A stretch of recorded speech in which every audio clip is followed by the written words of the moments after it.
Hey guys, welcome back to the channel. This is story about what if Naruto know everything which is going to happen in future part 1. Before I start, please do support for more amazing content and comments for part 2. Do consider to subscribe my channel and share my video to your friends and check out the description as well. Let's start the video. Iruka was coughing up blood now. He had been pierced with a couple of kunai and had a Fuma shuriken lodged in his back. Only one thought present in his foggy but conscious mind. I need to get Naruto someplace safe. Blood loss is detrimental. At this extent, I won't be able to stay awake for much longer. Naruto was shocked.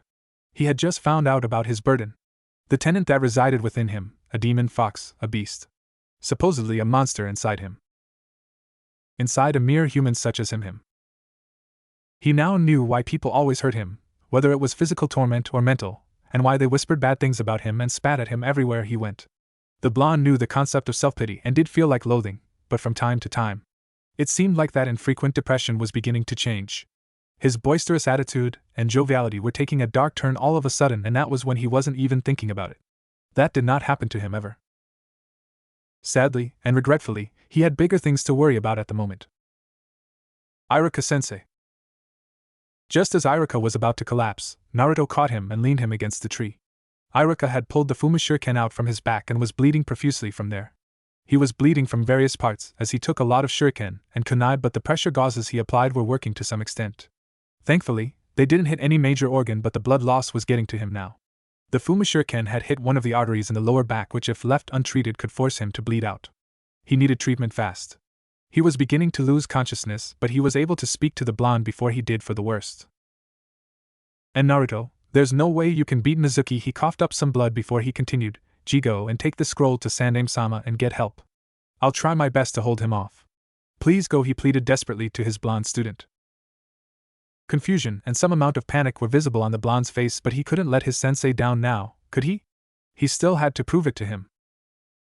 Iruka-sensei, there's no way you can fight Mizuki team this way. I won't back down. I'll kick his silver-haired ass. Believe it. Iruka smiled at the routine courageous attitude of the blonde, and he knew he was doing it out of not worrying him. He smiled, but with a rather despondent sentiment this time. That was the last thing he did before unconsciousness took over. The blonde could only oversee as he did so. Why? Iruka-sensei. He's not going to be able to save you, you fucking demon. Mizuki appeared on the tree across from them. You bastard. Maniacal laughter was his response. Lord Orochimaru will reward me. Oh yes, he will. For taking down the demon and getting the scroll both. He thrust his feet with chakra from the branch he was standing on, with his kunai in hand, held upwards, pertaining his attempt to thrust and slice the blonde with the blade upon reaching him. Naruto was caught by surprise and froze all of a sudden. Not being able to move. He very obviously could see that the silvered-haired team was about to slash him with his kunai, but he just couldn't move. Whether it was fear of death or was it that he welcomed it? Would that be so bad? That self-pity in the back of his mind edging over his rationality at the time. And he was familiar with these dark thoughts before, wasn't he? The blonde closed his eyes, having accepted his fate. Just as he was about to attack them. Rasengan! Mizuki screamed and was instantly blown away by the spiraling blue ball of chakra. The purest form he ever saw of the substance.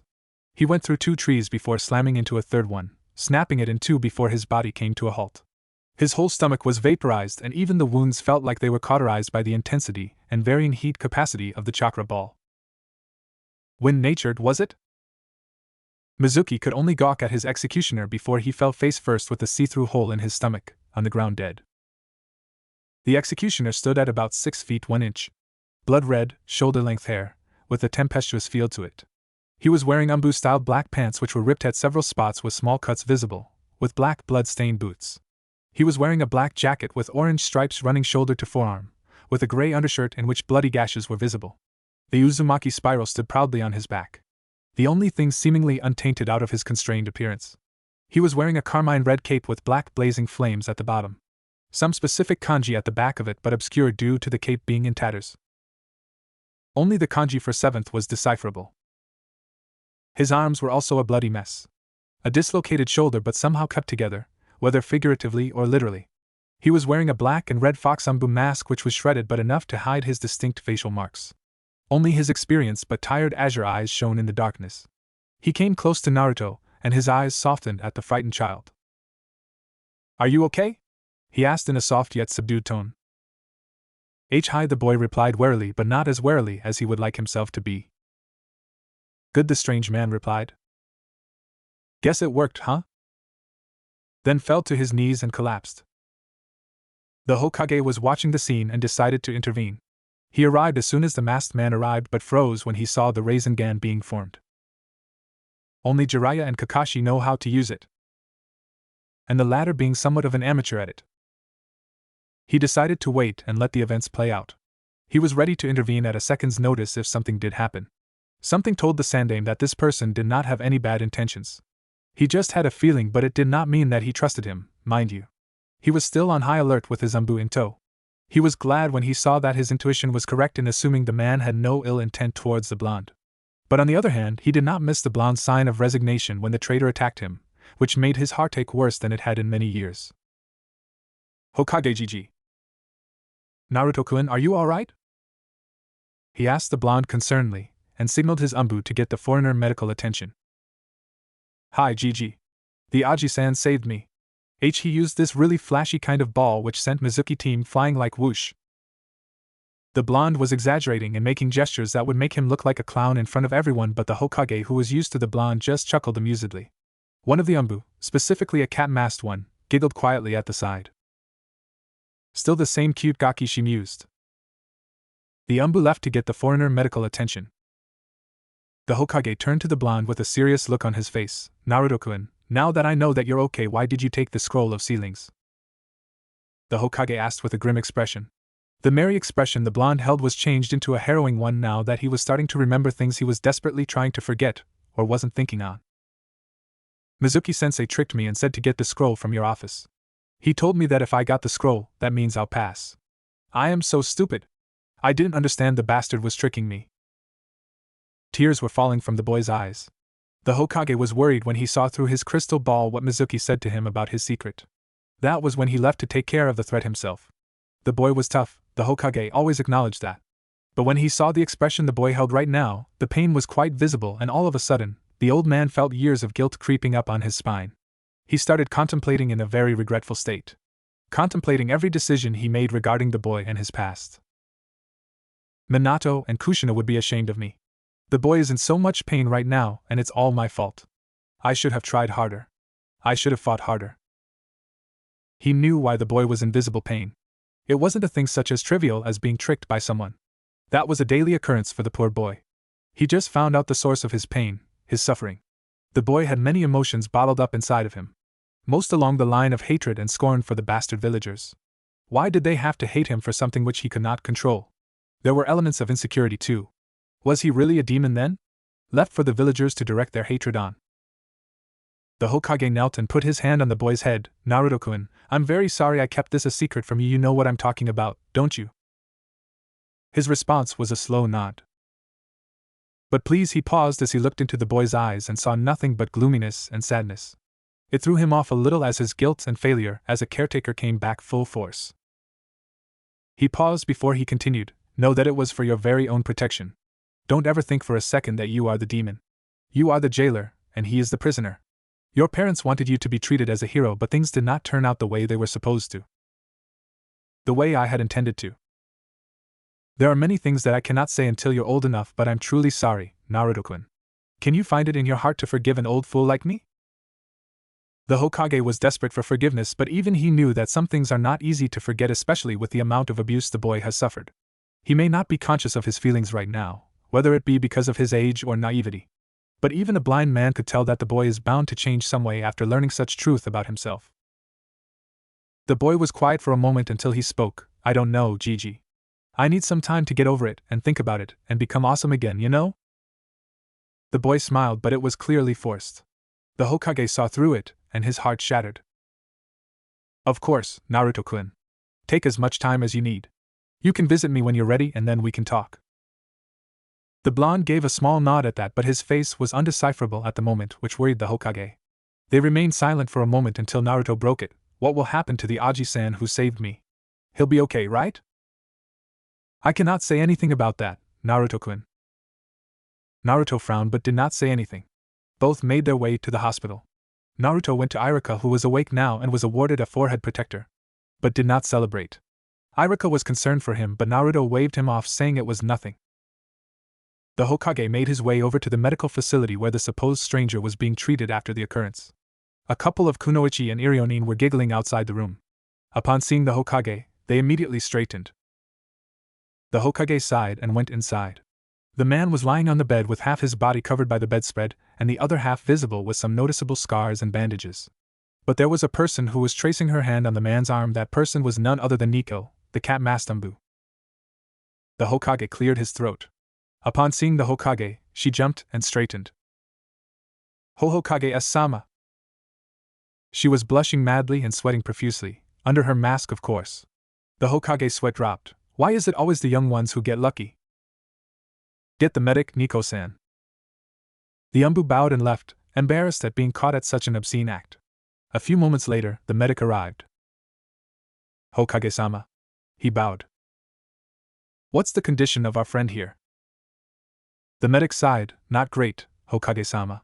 To be honest, it's kind of amazing he's alive. The medic pushed the rims of his glasses. He has a punctured lung, nerve damage in one arm, multiple concussions, a cracked shoulder, and 2 cracked ribs. He took a rather large breath before he sighed with some amount of disbelief. A ruptured spine disc at that. His whole body has multiple gashes, but his healing prowess is amazing. His chakra reserves are out of this world. He's drained right now. His condition speaks for itself.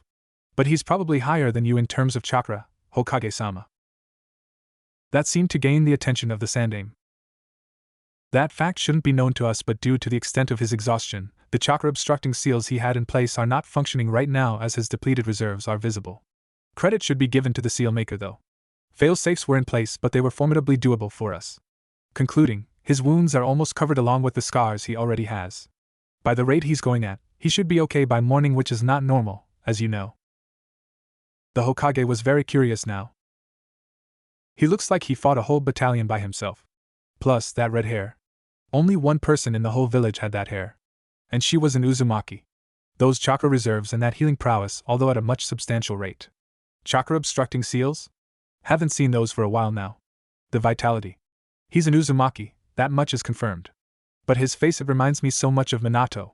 But also, of Keikushina? He had a gut feeling what could be the case, even if it seemed like something someone completely demented would say. The Hokage turned to his medic, perform a DNA test and compare it with the village database. It's for my eyes only. No one else. Not even you are allowed to see the results. Go do it. Now. The medic bowed and left. He pulsed his chakra and an Umbu arrived in front of him from his concealed designation in the room. Your orders, Hokage-sama? Get Yamanaka and Noichi right now. I won't take no for answer. Tell him it's an emergency. The Umbu shined out of the room to carry his orders. As soon as the Umbu left, the foreigner started stirring up and opened his azure eyes to lock eyes with the Hokage. He smiled and said, It's been a while, old man. The Hokage was both shocked and amused. Shocked because the color of those eyes was profoundly familiar, and amused at being called with such a brusque appellation. Only 2 people in the whole village called him that. Do you know who I am? He asked neutrally. Hi. The Sandaime Hokage. Sarutobi Hiruzen, also known as the Kami no Shinobi. Student of the Nidaime Hokage. Led Konoha through the 2nd and 3rd Shinobi Wars. He stated rather calmly for someone who was a foreigner in a shinobi village. While I'm flattered that you've heard of me, mind telling me who you are? And what business do you have with Konoha? No need to get hostile against me, old man. He waved his hands above his head, feigning innocence. You do know that I'm the Hokage, right? He smiled rather mischievously. I do, yes. The Hokage raised an eyebrow as he thought, yet he still called him old man. Either he was completely stupid, or he was just insanely bold.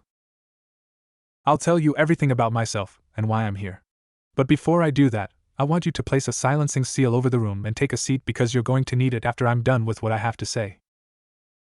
There goes that feeling of trust again. The Hokage complied and sat on the chair next to the bed. He applied the seal to the wall next to him, which allowed a series of fluent characters to send from his hand to various parts of the room and glow briefly, deeming the room to be secure. Okay, you have my utmost attention. The foreigner took a deep breath and said, When you see my face. Who does it remind you of? The Hokage remained silent. The foreigner allowed a small smile to show on his face. I'm sure you're familiar with space-time ninjutsu. Your sensei, the second Hokage Senju Tobarama, invented a technique called the Haraishin, which the fourth Hokage perfected and made as his signature jutsu. Let's just say there's a variant of said space-time ninjutsu which I made in collaboration with a certain someone. The Hokage was now processing everything that the foreigner told him. His sensei was always talking about the capabilities of his Haraishin and how it could be taken to the next level, such that time travel could be made possible if made with a certain Fuin signature of the user, in which the arrays were made cross-dimensional. That the user could travel to the tag irrespective of the past or future. The tags made in a way that they could be rendered into the surface so they don't decay over time. That much Tobarama knew. But he could never go beyond that. His student Koharu always called him Gaga for that. And besides, there were other variables to consider, both spiritual and mundane ones. One does not travel to one world from another without paying a price, after all. As for the jutsu itself, he never lived long enough to finish it. Minato never worked on this aspect of the jutsu. He certainly had the potential for it. The Hokage had a passive look on his face. He sighed and took a drag of his pipe. This is quite difficult to comprehend. Say I was to believe you, what business do you have in Konoha? And I mean our Konoha. The foreigner chuckled. Figured it out, huh? Let's just say a lifetime worth of wrongs needed to be rectified. He paused and then said, I have a lot to tell you, Gigi, but before I do, let's wait for the tests you had done on me. I need at least one ratification so I don't sound like a complete lunatic, don't I think? The Hokage merely rolled his eyes at that. Of course you know, fair enough. He got up from the chair he was sitting in and went towards the window with his arms crossed behind his back. He took another drag of his trusty old weary pipe. That vocal tick. The Rasengan. Uzumaki vitality. Azure eyes. The only differences are the slightly altered whisker marks and the hair. Either he's a proficient masquerader, or I'm bound to be in for a long fucking night. Kurenai was standing on the rooftop taking some much-needed fresh air. She had been stuck in that room for so long that hyperventilation and claustrophobia were impending upon her like a dark cloud. It had been a couple of days since she had been admitted to Konoha General due to some much-needed respite ever since that mission occurred. It did a number on her. She needed to remain in the hospital for a few days even though it was against her will, but it was standard protocol for a shinobi. At least they let me change into something comfortable. I felt like someone was watching my ass all the time with that stupid hospital gown. Which was all speculation, of course. Many did indeed hit on her, but she turned them all down rather rudely, which earned her repute. She didn't mean it that way, and she wasn't a prude by any means. It was just that she hadn't won anyone she was interested in. Well, she did once, but he was gone now and wasn't planning to come back anytime soon. Her outfit at the moment comprised of a loose-fitting black shirt, which did little to no effort in hiding her impressive assets. Dark blue shorts showing her slender and slim legs which hugged her tightly at her rear. A bit more than she would like, but she had Anko deliver her clothes in the hospital and was deeply regretting doing that. But at the moment, she did indeed was looking every bit of the bombshell she was. She wasn't trying to show off. Well, not intentionally. She was staring demurely from the ceiling of Konoha Hospital, looking at nothing in particular, and just thinking. She heard a voice called out to her. Bad day, huh? Kurenai sighed. Great, just what I needed, another cheap flirt. As if today wasn't fucked enough already. Yes, it is, she said without turning back or looking at the person. Hopefully, that was a good enough signal to get lost. She was already pent up enough as it was. Listen, I'm really not in the mood to handle any bullshit today. Just fuck off, please. She practically waved the man off without even looking at him. The man chuckled. Ouch. That bad, huh? Well, I guess I'll leave you to it. I just wanted some fresh air. Sorry for bothering you. The man sounded generally sincere. Now Kurenai felt really bad that she snapped at him like a Karen, but she couldn't help it. The circumstances that led to her despondent and melancholic mood made her want to kill herself, as hypothetical as it gets. And besides, she was used to so many men hitting on her aside from those who knew her and her colleagues, that she wasn't really accustomed to someone actually wanting to talk to her and get to know her without actually throwing themselves at her. Wait! She exclaimed at the person who was trying to be cordial towards her. Look, I'm really sorry for snapping at you like that. I just had a really bad day and... She trailed off once the man turned around, and she finally turned around to look at the man she was addressing. She hadn't seen him since she had her back turned away from him. She blushed rather unexpectedly, which was a rare sight for those who knew her. Naruto was wearing a white undershirt which did little to hide his well-built physique along with bandages wrapped on various parts of his arms. His healing prowess had been a little slow since Kurama hadn't woken up yet. He was wearing gray trousers with slippers at the bottom. As casual as it gets. He held a crutch in his right hand for support. His red hair was tied in a ponytail with a few strands escaping from the front. His azure eyes shone bright and warm from the angle he was standing in, but with a tenor of mischievousness in them. His whisker marks, although not as distinctive as Chibi Naruto's, they were more rugged and masculine, making him all the more appealing for poor old Kurenai. His lips tilted upwards slightly upon seeing the effect he had on her. Like what you see? Kurenai blinked and then jumped slightly, blushing full red, which would have made a certain Hyuga proud. What?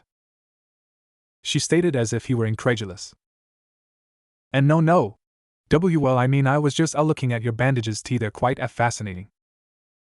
She cursed herself for acting like a schoolgirl all of a sudden. My bandages, huh? I didn't know they were considered such an oddity here in Konoha, he mused. And to her continual embarrassment, the man laughed. Quite full of yourself, aren't you?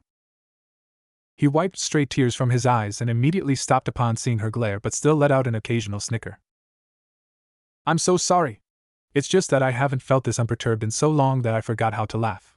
I needed some type of consolation, mind you. And I apologize begrudgingly that an alluring woman such as yourself were the test subject. She blushed again, although on a lighter note. Flattering me won't get you anywhere, shinobi-san.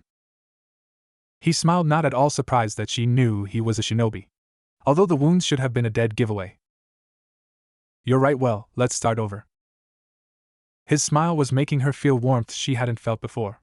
Not in an intimate sentiment, but rather in an earnest tone. His chakra was also calm and soothing, but at the same time quite peculiar, she noticed. It was like she could sense the weird nature of it, but at the same time nothing at all. Ambiguous was the word she would use. She was a censor after all. But the Uzumaki in front of wasn't one with ordinary abilities. After all, being a master of the sage arts has its perks. My name is Uzumaki Ashina. Pleased to meet you. An Uzumaki? That would explain the red hair, probably the first to step into Konoha next to Uzumaki-kun after Kushina-san, she inferred. My name is Yohi Kurenai. Pleased to meet you too, Ashina-san. He nodded with a kind smile. He walked, or rather limped his way towards her, which made her lean forward to help him, but he raised a hand signaling that it was fine. He cursed, wake up, you big ball of pubes. He leaned on the balcony next to her. Are you a sensei? She raised an eyebrow. Soon to be one. What gave me away? I don't know, you just have that sense of professionalism around you, even though how particularly rude you were to me just now. He said the last bit whilst rolling his eyes at her deliberately, which made her squint her eyes and smile with embarrassment. Sorry about that, she said whilst clenching her teeth nervously, keeping her smile before she continued apologetically. I have a lot on my mind right now. The redhead nodded understandingly. She continued, I'm going to be taking on a team this year for the first time. Any particular reason for that? I don't know, there is one reason, but I don't know you well enough to tell you about that. She shrugged with a teasing smile before she continued after a moment of thought. I think it's because I wanted more experience. You've probably heard of Kakashi and Guy, right? He nodded. I have, yes. Well, they're the most experienced out of our batch, fresh out of the academy, and they have a reputation that exists throughout the whole 5 nations. People fear them, some oppositions I even dare say respect them. I guess, she paused before she continued, I guess I want that for myself. Not in a selfish or personal way, but I want a kunoichi to mean something along the lines of that as well. The Uzumaki nodded along before he said, you know, it's not like kunoichi are in any way considered any less powerful. One of our own kunoichi is an exemplification of that. She smiled, already knowing who he was going to say. Tsunade-sama? Yes. Technically true. But she was one of the legendary Sannin. There isn't even one of us who's come close to her, so there's a huge margin between Tsunade-sama and us. But there has to be some sort of consolation between there, shouldn't it? I agree, he said before he added, so train? She raised an eyebrow at that and made eye contact with his cerulean eyes. What do you mean? I mean is train until your feet bleed. Train until blisters become a natural thing for your knuckles. Train until you don't feel pain anymore. She smiled. Sounds like something Guy would say. He chuckled. The handsome green beast of Konoha? I'm a huge fan. She had a deadpan expression after hearing that. No. She couldn't believe it. Cammy, fuck my life, the one time I find a guy who is cute, interesting, and isn't a complete pervert, and he turns out to be a fan of guy fucking guy. So you do think I'm cute? She said that out loud. She covered her mouth with her hands, looked up, and found him staring at her with his arms crossed, and with a diabolically sinful smile. She blushed heavily, which made the redhead chuckle. It just wasn't her day. There was silence for a while before the redhead broke it by saying, "So it seemed like something was bothering you, bad mission." She coughed awkwardly into her hand. Still recovering from the awkward dilemma she made, I guess you could call it that. Ashina had an idea. After all, it wasn't uncommon. "May I ask what happened?" She sighed, almost as if she was perpetually tired. "It's just been a little more than a few months since I've been promoted to Jonin rank the mission. My first A ranked, which turned into an S ranked." She fought back tears, not wanting to embarrass herself in front of someone she didn't even know. The mission was supposed to be a breeze. A simple client from Kisaragi village needed transportation. We weren't equipped to be taking on a group of bandits who were specialized with Kekkei Genkai. It was just me and a couple of chunin. They had just passed the exam this year, she said with a cruel smile. How are you supposed to deal with people who you've spent days with, laughing, joking? How are you supposed to forget them just like that? Like they didn't even matter. I've been on missions before, I've lost comrades before, but I don't know, each time it just feels wrong every fucking time. But I guess that's what we're taught, isn't it? That such is the life of a ninja. But I can't help but feel that that's complete and utter horseshit. They weren't even buried properly. For fuck's sake, their heads severed, bodies going cold, blood everywhere you look. One second she's talking to me, the next she's... She trailed off once she remembered she was talking to a complete stranger. "I am sorry, I'm just rambling on here," she said sheepishly. Most people would have just been pissed off, most likely going away seeing that they weren't going to get her attention, but she noticed that he was listening to her every word and was nodding now and then. She inwardly smiled, momentarily forgetting her despondent attitude. A nice change. And it doesn't hurt that he's cute as hell. Ashina smiled. "It's okay, Kurenai-san. It always happens the first few times. I can't say that you'll begin to feel any different as time goes on, I'm sorry. But..." He paused and then said, "Let me give you a piece of advice, Kurenai. You'll learn to live with it, and you'll learn to bear with it. This probably hasn't been the first time this has happened to you, and it probably won't be the last, but you'll learn to cope with it as time goes on. If you can't, you're just not cut out to be Jonin material and not enough to be granted the honor of serving your village and your Hokage. It does get easy, but you don't forget, you never do." He spoke in sad memory of a certain someone. "As shinobi, we always and must endure," he concluded with a citation of his lethargic sensei. Kurenai nodded to each and every word. He spoke with charisma that showed that the man was experienced as a leader. He had a somber expression on his face that made Kurenai wonder. It made her wonder just who the man was. Ashina just grinned sheepishly with his hand behind his head. "I'm sorry for being so blunt. But it's just reality, Kurenai-san. But honestly, I wouldn't have expected a different reaction. I don't know what exactly happened, and what you and your team went through, but I can tell that you cared about them. In the end, a shinobi is still human." He continued, "But from the discipline you have on your sentiments, considering what happened, it shows that you can make it. That you have what it takes to survive.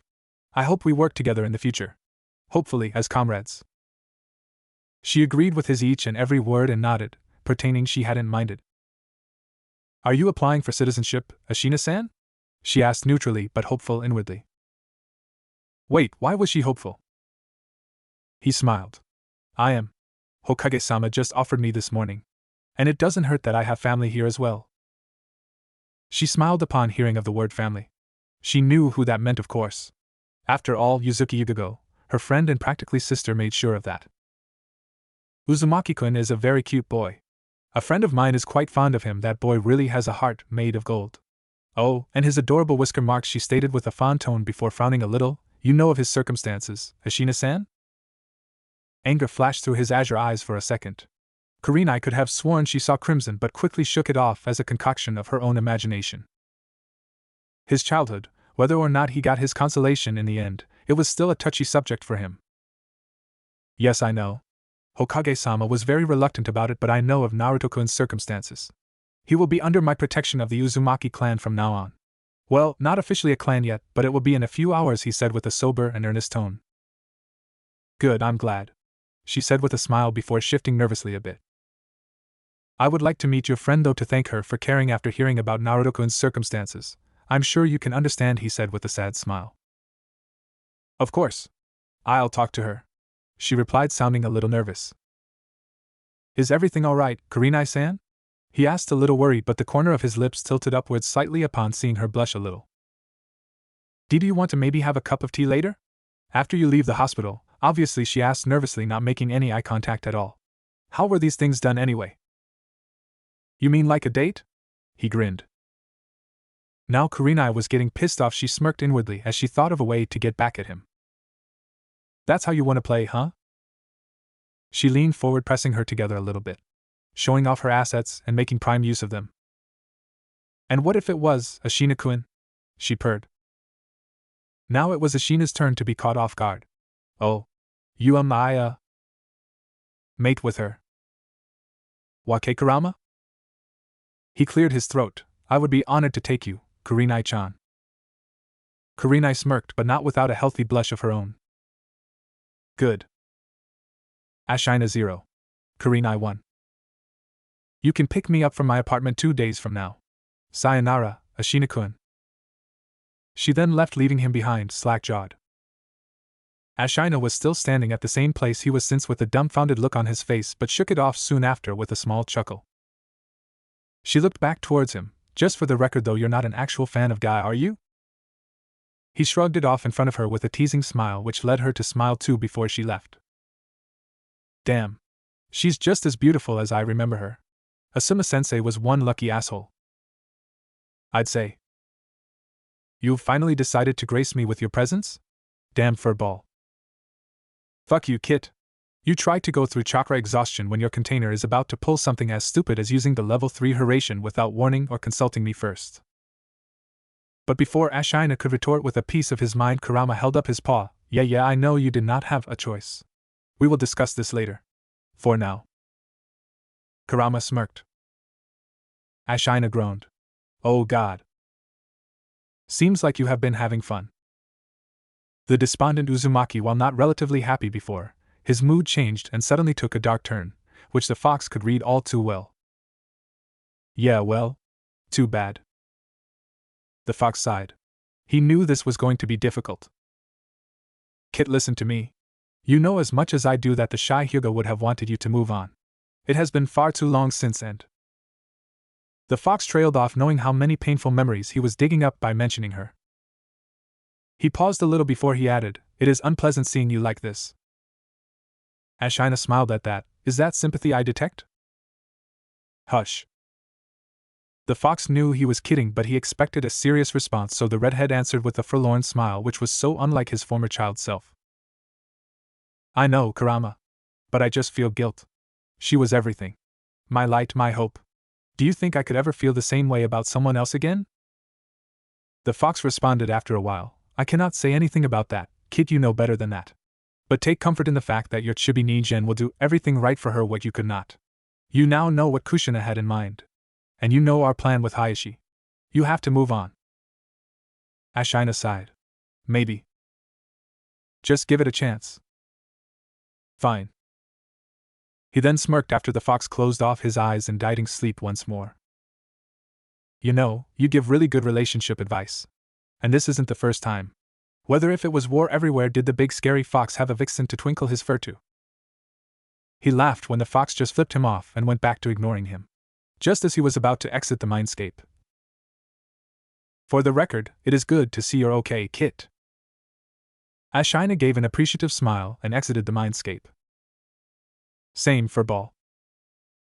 Naruto was sitting on top of the Yandame's head, on top of the Hokage monument. The sentiments going through the young blondes were along the lines of, am I really a demon? Why did the fourth Hokage choose me? Was it because I had no one? Was I really that expendable? What did I do to deserve this? But the most excessive amongst them was, did my parents even love or know me? The blonde was undergoing something he hadn't gone through with since he was first kicked out of the orphanage. He had to survive living by himself for a couple of days, eating whatever he could find until the Hokage saw what happened via his umbu. The blonde still had occasional nightmares due to him surviving the cold nights by himself.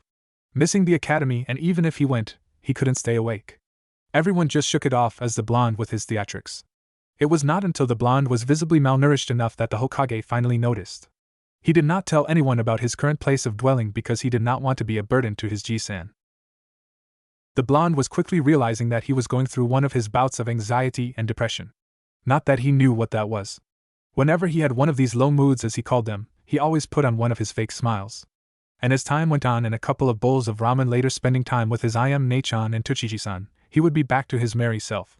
He always shrugged it off to assure himself that he was fine, and he would become Hokage. Then everyone would acknowledge him.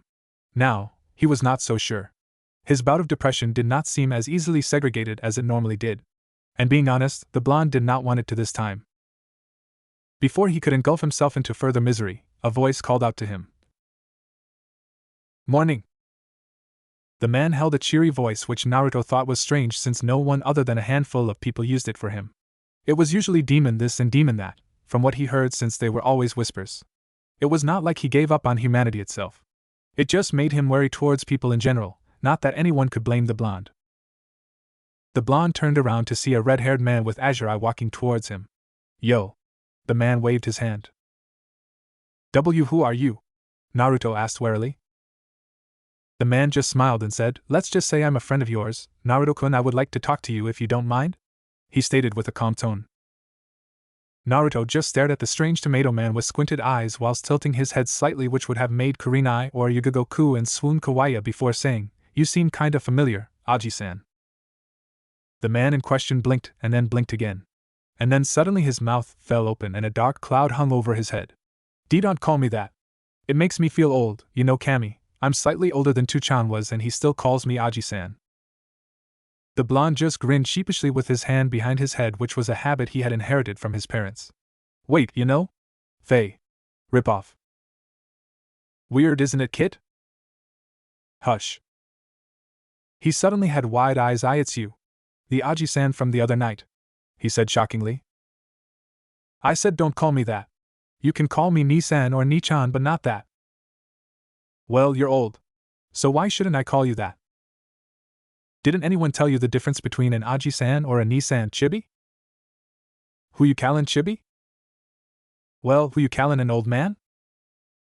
The two had their heads colliding with each other with sparks visible until the older one pulled back, admitting defeat with a small chuckle. Okay, you win.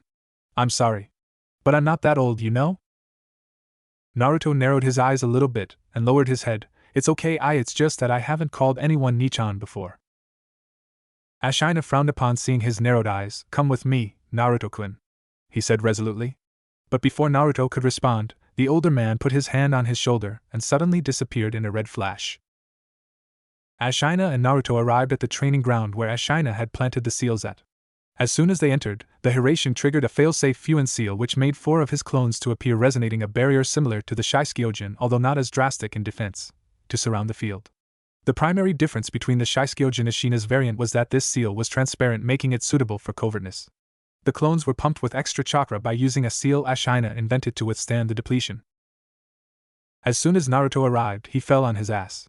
Quite literally, he felt nauseous but was able to shake it off because he did not have breakfast yet. Upon seeing the pale condition of his chibi, Ashina just grinned sheepishly with the familiar quirk. "Sorry about that. It happens the first few times." "Ni-chan tea, that was amazing. You've got to teach me that, you know," the blonde said enthusiastically with stars in his eyes. The older man laughed. "Of course. Maybe when you're older, Naruto-kun. For now I would like to talk to you about something important. Is that okay?" The blonde did not say anything but nodded. "What do you know about the Uzumaki clan?" the man asked him. "The Uzumaki clan? Hey, wait. My name is Uzumaki D. Does that mean I belong to a clan, Ni-chan?" the blonde asked excitedly. "Well, yes, actually. The Uzumaki was a prominent clan which existed in Yuzushiogakure. The symbol on your back is actually the symbol of the clan. The Uzumaki were distant cousins of the Senju, the clan of the Shodai Hokage." Ashina smiled upon seeing Naruto having stars in his eyes upon hearing of being related to the first Hokage. "Wait till you meet Bachan. You know, the Senju chose to symbolize their clan's friendship by adding the Uzumaki's clan symbol to the back of Konoha's flak jackets. That's why every Chunin and Jonin wear them. The Uzumaki were renowned for many of their unique traits, but they were most feared and respected throughout the ninja world due to their skill and mastery with Fuinjutsu." "Yeah, what's Fuinjutsu, Ni-chan?" "Sealing jutsu, Naruto-kun." Oh. My point being is that your clan was quite respected, Naruto-kun, and rightfully so. Sadly, Yuzushiogakure is no more. It was destroyed by some of the other nations, deeming them to be too powerful. Most of the members of the clan died, or either went into hiding and spread throughout the world. He paused when he saw the blonde's expression turn into a grim one and then said, except for one of them. The blonde perked up when he heard that. Do you know who it was, Nichan? Please. Why you have to tell me? The blonde was desperate, but the older man held up his hand. Being as impatient as the blonde was, he was about to retort, but the older man spoke first. Do you know one trait that the Uzumaki had which was really dominant? The blonde was dense. Everyone knew that. But his denseness and sometimes asininity were in direct contrast to his intelligence. Both his parents were gifted. Minato perfected the Hiraishin no Jutsu and created the Rasengan. Kushina was a master as per tradition in her clan of Kenjutsu and Suiton Ninjutsu. And both of them were prodigies in Fuin Jutsu. And Naruto was no different. He just did not know it yet. By merely chance, while sneaking around in the Konoha library, reading a simple book on ninjutsu with a side note in Fuin Jutsu, he invented stink bombs for his pranks. He saw a small seal for entrapment from the book which he easily drew for his pranks. The seal just came naturally to him. He did not know the prevalent fact that shinobi strategics aka book reading could very well save his or a comrade's life due to a simple change of tactics simply because nobody had told him the paramountcy in regards to it. He was dense and not able to pick things up as quickly as others his age because he had not been reared properly. But there was a lot more to him than people gave him credit for. The Umbu, which were victimized by the evil blonde bastard as they called him, could very well testify to the fact that the blonde knew how to evade even the most diligent of the Umbu, but except for a certain brown-haired scarred sensei, they could never catch him. His tactics, although unorthodox, always worked. Ashina knew that, of course. The blonde shook his head, indicating he had not. Well, the Uzumakis were predominantly known for their vitality, their chakra reserves. He paused a little before he said, and their ash-red hair. But Nichan, you have red hair, the blonde suddenly realized. Does that mean? It's true, Naruto-kun. I'm an Uzumaki. What? The older man remained silent, allowing Naruto to fathom and deal with the influx of emotions he had going on. The blonde in all conscience did not know what to think. Ever since he grew up, he had been told by his Gigi that he had no family, and that his parents had been killed the day the Kyuubi attacked Konoha. If his parents were not present, that did not mean that other members of his now just recently discovered awesome clan did not exist. To be honest, this was all the blonde ever wanted. To have someone to call his family. Family, the word sounded so foreign to him. So the old man told me all about your unique circumstances. The man was not able to finish as he suddenly found himself being glommed by his blonde counterpart, who suddenly started sobbing. The sobbing soon started to subsume whimpers as soon as the blonde found warmth at being embraced back. The blonde just had enough. He had kept his emotions hidden behind his fake smile for way too long. He never let people see his vulnerability. But this time, he did not care if anyone saw him being vulnerable like this. This time, he thought, fuck this. He had lived enough of his life in isolation and seclusion. Consequences be damned. Ashina just gave a sad smile when the blonde suddenly hugged and immediately hugged him back. Sure. I'm here, Naruto-kun, you don't have to be alone anymore. Naruto and Ashina had been talking for a while now, with Naruto asking most of the questions and Ashina softly answering them. So, Ashina Nichan, you'll stay in Konoha now? The blonde asked hopefully. Ashina just smiled and ruffled the blonde's hair affectionately, which made the blonde stiffen but soon relaxed into it. Ashina sighed. He knew it was difficult for him. After all, he went through the same thing at his age. So he could probably guess what was going on in that dense brain of his. This was gonna take some getting used to. I am Naruto-kun. I just got done dealing with the council and the old man. The paperwork's done. You're looking at the official clan head of the Uzumaki clan, Ashina said with a nervous smile with his hand behind his head. Really? I'm gonna be part of a clan. He kept chanting the phrase over and over again. Deep down, some part of the blonde was trying to convince himself that this was all a dream and he still had no one, and there was no such thing as the Uzumaki clan. He would still be an orphan. He would again wake up in his dump of an apartment in isolation and loneliness. Ashina, sensing the blonde's thoughts, put his hand on his shoulder. Naruto-kun. I will always be with you from now on. Okay? He smiled at the blonde and the blonde returned it, but his smile was subdued. Nichan, why you said you talked to Gigi? Naruto asked nervously. Yeah? What about it? Ashina inquired. He had an idea what Naruto was going to ask about. Did Gigi tell you about T the Fox? Ashina recalled his previous meeting with the Hokage. Not gonna be forgetting about that anytime soon. I don't think I've ever seen Gigi that vulnerable before. Flashback. The Hokage and Ashina were in the room in which the redhead was admitted in. Ashina was sitting on the bed, with a bored expression. He wanted to get out of here. The blonde-turned redhead always hated hospitals. Even as a child. He never could stay in here. For long, that is. At least this place hasn't changed. These white walls still give me the creeps. Keep focus, Kit. We still have to convince the old geezer about everything. Yeah, but I have a feeling the old man already believes us by the look on his face.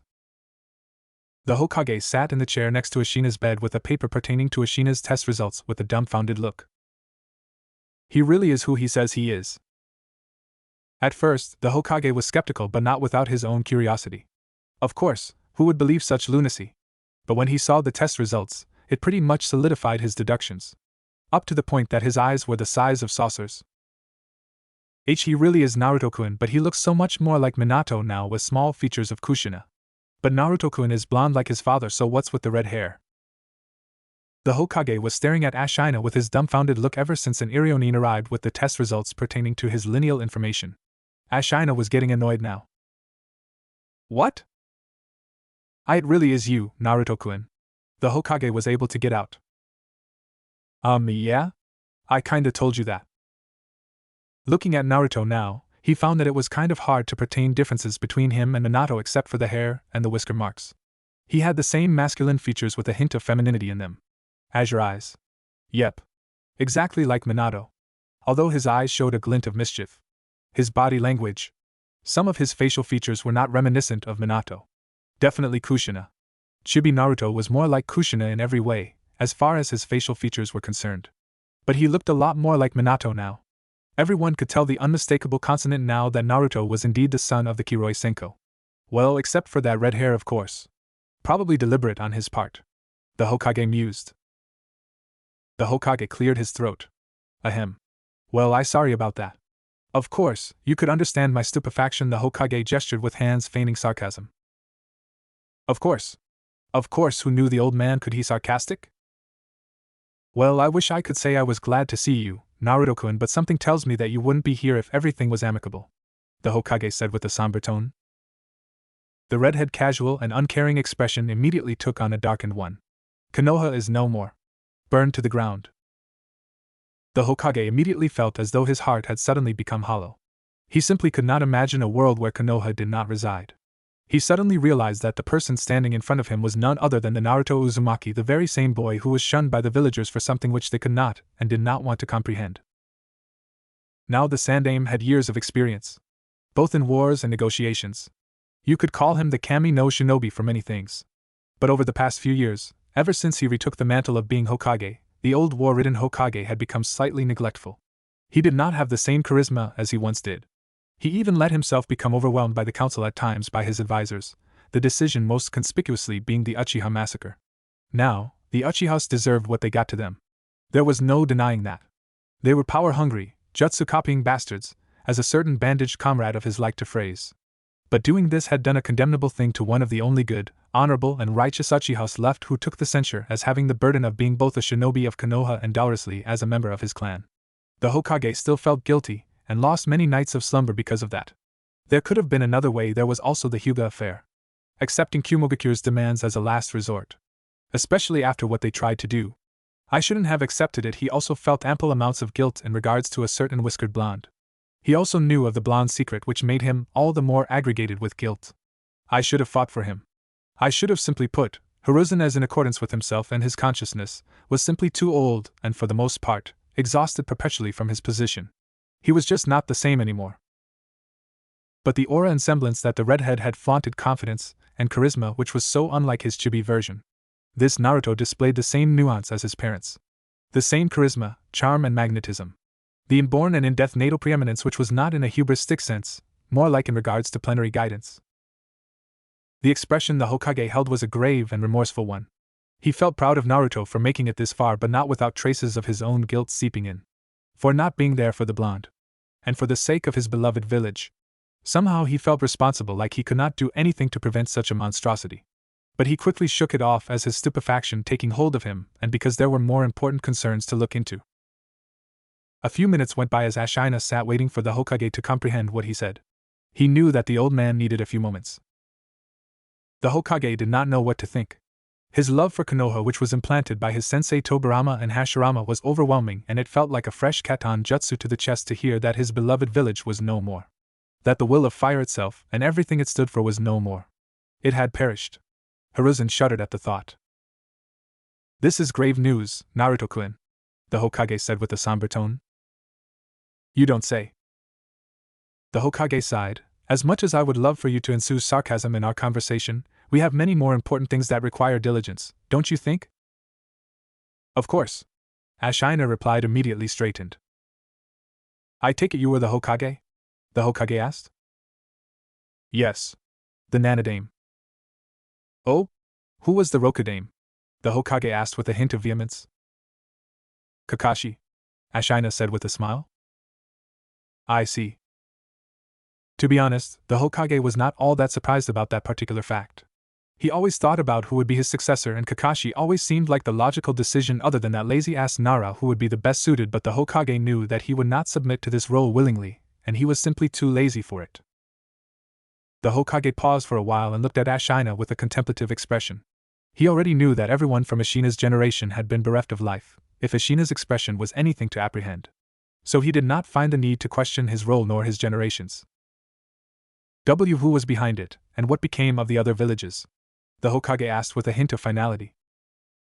"Uchiha Madara and Uchiha Obito," Ashina said with a tone full of spite and contempt. The room suddenly felt cold to the Hokage. He had heard of the traitorous Uchiha from his sensei, the legendary leader of the clan, one of the founders of the Konoha village itself, the only formidable opponent to go head-on-head with the aboriginal Kami no Shinobi Senju Hashirama. How is he still alive? It's not possible. As for the second Uchiha Obito? He was one of Minato's students. Didn't he die in the war saving his teammates? The Hokage then turned to Ashina. He would inquire later. And as for the other villages, I'm kind of worried that I might jinx the timeline. I've already revealed information that I shouldn't have, at least in regards to events that might actually change something significant. I'm either in a parallel universe or in a paradoxical loop. I'll have to consult Kurama about this. The jutsu should have negated the paradox. It shouldn't affect the future if I do things without relevance to the past in case of a parallel. But if it's a paradox, it's safe to say I'm probably fucked. 'Cause if that's the case, then even my mere presence can affect the timeline. Fuck you, Madara. At least Gigi doesn't know about this, and for the time being, I shouldn't tell him either. At least not before I talk to Kurama. I didn't account for that, as I was about to get captured. And without really testing the jutsu and accounting for all the correspondence relevant to time travel, I shouldn't say anything. At least in regards to major events, which would drastically affect anything. So wait for a while and I'll give you the information if the circumstances don't change in regards to the timeline. The Hokage considered it and said, "Fair enough. Your sensei wasn't really forthcoming with the information that much either," Ashina said with a small scorn which was reminiscent of Kushina. The Hokage felt his guilt creeping up on him again and figured he could not keep it in anymore. "But I suppose it wasn't really relevant at that time with the war going on." Ashina trailed off once he saw the look on Hiruzen's face. "What's wrong, old man?" Ashina inquired. Hiruzen suddenly bowed his head in shame, not able to look Ashina in the eyes. "Naruto-kun, I'm sorry for not being there for you, for not fighting harder for you, for not taking you in, for not taking care of you, for not training you. I never knew that it was this bad, and even that is an understatement, even though you never complained once. I'm sorry." Ashina remained quiet, and the look on his face was a blank one. The Hokage continued, "There is also the matter of your inheritance.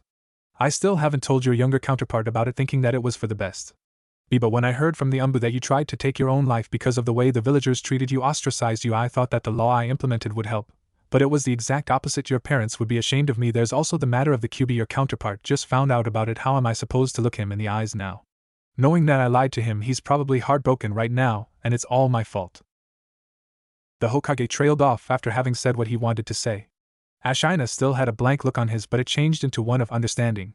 He put his hand on Hiruzen's shoulder and said, "Gigi, trust me when I say that, I forgave you and everyone else a long time ago. All of you had a long time to repent for the decisions you made regarding me," Ashina said, knowing that he still had the time travel paradox to keep in mind, and the Hokage understood. "However, I'm not the one you should be asking forgiveness from. I already dealt with my demons a long time ago. It's for my chibi to decide whether he forgives you or not. I will tell him everything about Tu-chan and Ka-chan, but in due time. Your forgiveness lies with him. Same goes for Ero-sensei and Ba-chan. Fair enough. The Hokage felt a small amount of relief and gave a small smile inwardly. He knew what he had to do. He owned it to both Minato, Kushina, and of course their child to at least to ask Naruto himself for his forgiveness. The Hokage chuckled when he heard the moniker. He knew who it meant, of course. Fair enough. And Ba-chan? Tsunade. She and I grew close together. You know she's part Uzumaki, so she's family. I see. Well, I'll send for a message for Jiraiya. Do you want to let him know about yourself? The Hokage asked and smiled when he heard about his student. Ashina pondered for a moment, and considered maybe. Maybe not. As I said, there's still the time travel. The Hokage interrupted. Yes. They both remained quiet for a moment before Ashina broke it. Old man, I have some demands. Hiruzen nodded for the redhead to continue. First of all, delay the team placements. At least for about 2 months. And let me stay in the Uzumaki compound. I'll establish the clan here. The Hokage was about to voice his concerns, but Ashina beat him to it. I'll handle the council. I know about them. They'll probably voice some type of conciliation. But I'll take care of it. Ashina stated. I see. Why do you need 2 months? The Hokage asked, slightly confused at his demands. To train Shibi in just about everything. He'll be living with me, of course. You are already aware of the fact that he knows the Kage Bunshin, and you know just how commodious and versatile it is for us Uzumaki. Get him started on Fuinjutsu and maybe on Kenjutsu. He's gotta stay true to his roots. Ashina responded. Also, Chibi's going to be with me. I'll take on a team. But instead of 3, I'll take only 2 genin. Certain exceptions have been made in accordance with team placements. So that can be arranged. Who do you have in mind? Ashina smiled, but it was slightly perturbed. Probably the only person who truly ever understood me. Hyuga Hinata. Oh? Why her in particular? Asked the Hokage, slightly confused. She was my fiancée. The Hokage heard Ashina say her name, and saw the pain flash through his eyes when he spoke it. Hiruzen knew that pain all too well. He had been through 2 wars. Lost comrades. Lost his friends, his sensei. But this pain was different from all the others. It was the pain when the person whom you gave your heart to, who was everything to you, was dead. She passed away, didn't she? The Hokage could not help but ask. Yes. She gave her life for me. I just wish I could have done something different. You're going over the scenario 1,000 times and drowning yourself in guilt. Nothing good's ever going to come out of that, Naruto-kun. Trust me on this. The Hokage interrupted, knowing that familiar darkness which he himself still felt up to this day. You know, I tried to take my own life. Not once but twice when I was just a stupid kid. People never found out because the fox always healed me. It's a miracle the seal remained intact. I'm not trying to make you guilty, Gigi, but it's the truth. It happened in my timeline and it happened in this one. Looking back now, I can see the despair that my eyes held, but you know what changed all that? It was after the genin exams in my timeline. I attempted it once again and jumped from the Hokage monument. Little did I know, Hinata was watching everything and jumped after me and caught me. When I asked her why, she said, because you're everything to me. I was so dense back then. I never knew how much she loved me until much later on when we became friends after the incident. She was everything to me, old man. And I'll be damned if my Chibi is gonna make the same mistakes I did. It was only after meeting Hinata that I changed for the better. I mean, friends helped, but she changed me, made me a better person. Helped me out of my melancholy. Taught me leniency, taught me what love actually was. The Hokage nodded, not being able to say anything. Was he in the right to say anything in regards to Naruto's life? Maybe he had lost that privilege, but there was still a chance to redeem himself, and he would take it. And he would try his best to keep making up for his mistakes. We'll have to think of a guise for you, Hiruzen said, changing the evocative subject. I will reinstate you in the Konoha Shinobi forces. You were on a long-term mission and were in the Umbu before that. Show me your arm so I can place the Umbu tattoo there. Sounds good, Ashina said, giving his arm. Hiruzen flashed through a series of hand seals and placed his palm on Ashina's shoulder.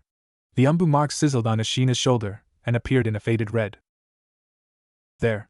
Suits you, Naruto-kun. It makes wonder if your counterpart joins the Umbu. Your pranks might liven up the captain's dull soul. Yeah. Hurt like a bitch, though. It does that. And about joining I know myself. I wouldn't be able to adapt to the meticulous lifestyle. I may be strong, but I need my sleep. Ashina said with a small grin, and the Hokage returned it.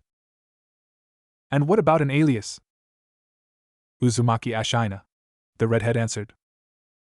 Oh? The Uzumaki clan head? The redhead gave a light chuckle. Yes. The very same. The forefather of Konoha's Fuinjutsu. Quite a notorious reputation you have to keep up to Ashina-kun. Thanks, old man, but I'll manage. Ashina replied without revealing too much. He did not want to divulge any of his abilities unless he absolutely had to. Not even to the Hokage himself. Deception is the essence of being a shinobi, is what Kakashi-sensei used to say. One of the minute things the lazy ass taught me when I was just a genin cliché, of course. Ashina knew that, but efficient also. If that's all, old man, you should call for the council meeting now. I figure if I can get done with it now, rather than later, I could visit Chibi after this. The council was not going to make this easy. The Hokage sighed and called for his umbu. He then rubbed his temples. Why do I feel like I have a migraine coming? I'm really getting too old for this shit. Hinata bent down for the umpteenth time that day and coughed as she felt her chest swell as pain aggravated inside it. Again. She stood trying to ignore the aching pain in her left hamstring, which was swelling due to a Juken strike, and again took her gentle fist form. 50 out of 361 of her tenketsu had been closed off by her younger sister Hanabi. Her sister moved forward to strike Hinata with a palm strike. Hinata tried to block it, but due to the searing pain in her ribcage, could not do it fast enough and almost took the full brunt of the blow. Hayashi was watching all of this with a fierce demeanor. He then decided that he had seen enough. He held up his hand and signaled for them to stop.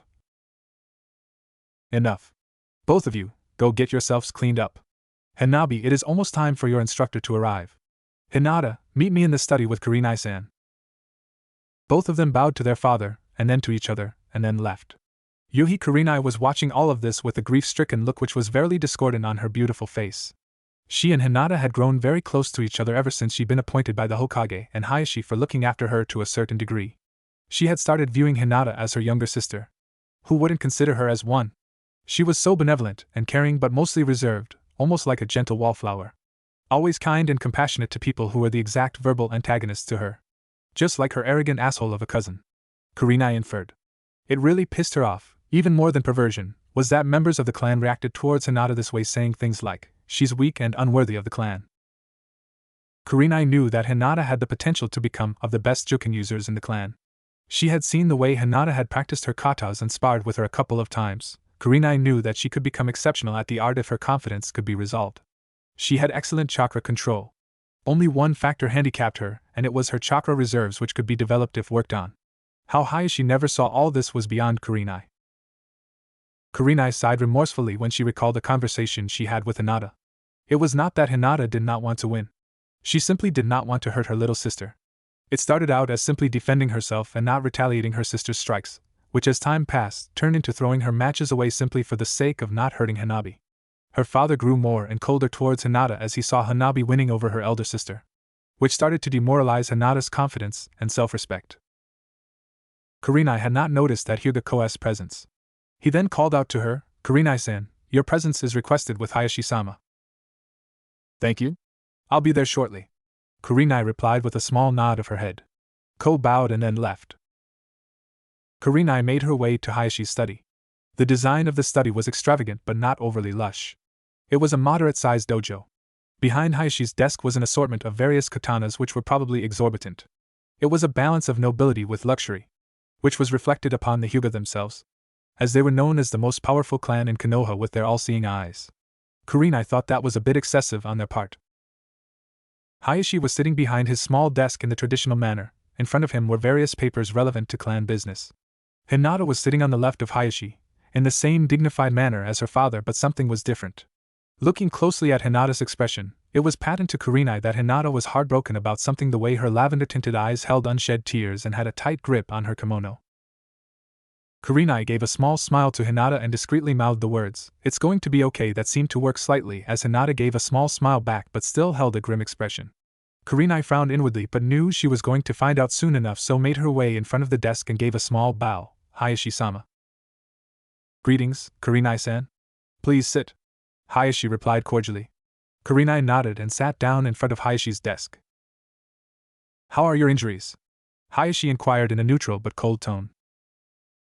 I'm feeling quite better, Hayashi-sama. Thank you for asking. Kurenai smiled, inwardly thinking of a certain red-headed Uzumaki, but remained neutral in front of the clan head.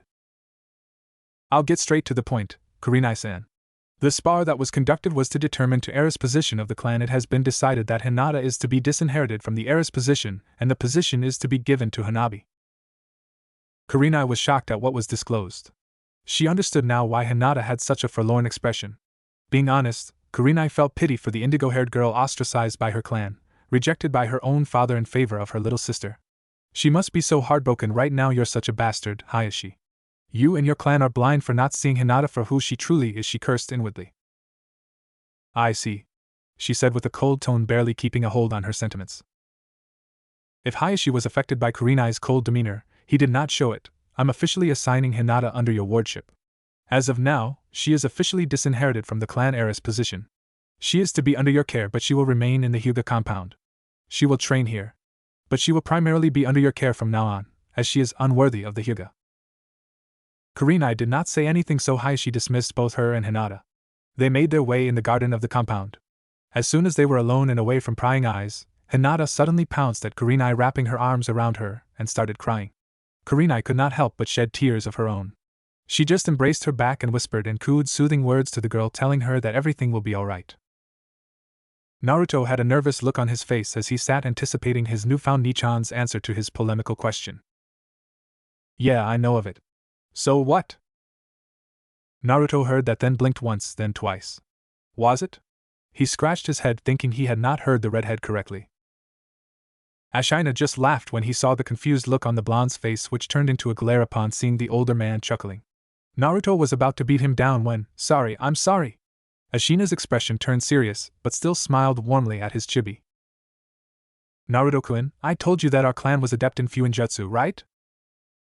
The blonde nodded, so Ashina continued, well, there is a seal called the Hak no Fuin Shiki. It was developed by our clan. Normally, a Shisho Fuin is used to, say, seal a large enemy or an evil spirit into a target, such as an object or a human body. He grinned when he saw the blonde pale at the mention of evil spirits. If the Shisho Fuin is not strong enough to hold the desired entity, a stronger variant of the seal is used, which is called the Hak no Fuin Shiki. With me so far? The blonde looked a little confused, not used to that type of lexicons, but understood what Ashina said about the seal. So there are two versions of the seal, you said? Ashina nodded, happy that Naruto was discerning it. He continued, correct? The Hak no Fuin Shiki is actually one integral with two seals overlapped with each other of the same render. This allows the enemy/spirit's chakra to merge with whoever they're sealed into. The blonde nodded along and asked whatever he misunderstood or needed clarification. Ashina then continued, raise your shirt, Naruto-kun, and focus some of your chakra on your stomach. The blonde nodded nervously. It's nothing to be scared of, Naruto-kun. Trust me, I won't let anything happen. Trust your Nichan, okay? The blonde nodded, feeling slightly better, and raised his shirt, showing his slightly tanned stomach. He took a deep breath and focused his chakra to the sanctioned area. A seal appeared in the shape of a spiral with a peculiar pattern surrounding it. Aya! Calm down, Naruto-kun. The blonde instantly calmed down, but still slightly scared of the seal. He was putting on a stout face, but deep down he felt unnerved about the fact that he was a demon. Now you understand what I was trying to explain to you, Naruto-kun? I think so. The fox inside of you is real. There's no denying that. And nothing will change that. But that doesn't have to necessarily be a bad thing, you know? You are a Jinchuriki, Naruto-kun. Fuinjutsu is easy enough to get the simple fact that the fox is sealed inside of you, but it's a separate entity, and you another. You are not a demon, and you never will be. No person saying otherwise will change that. Simply put, the fox is the jailed, and you are the jailer. I take offense to that. Ashina's sweat dropped. Sorry about that, furball.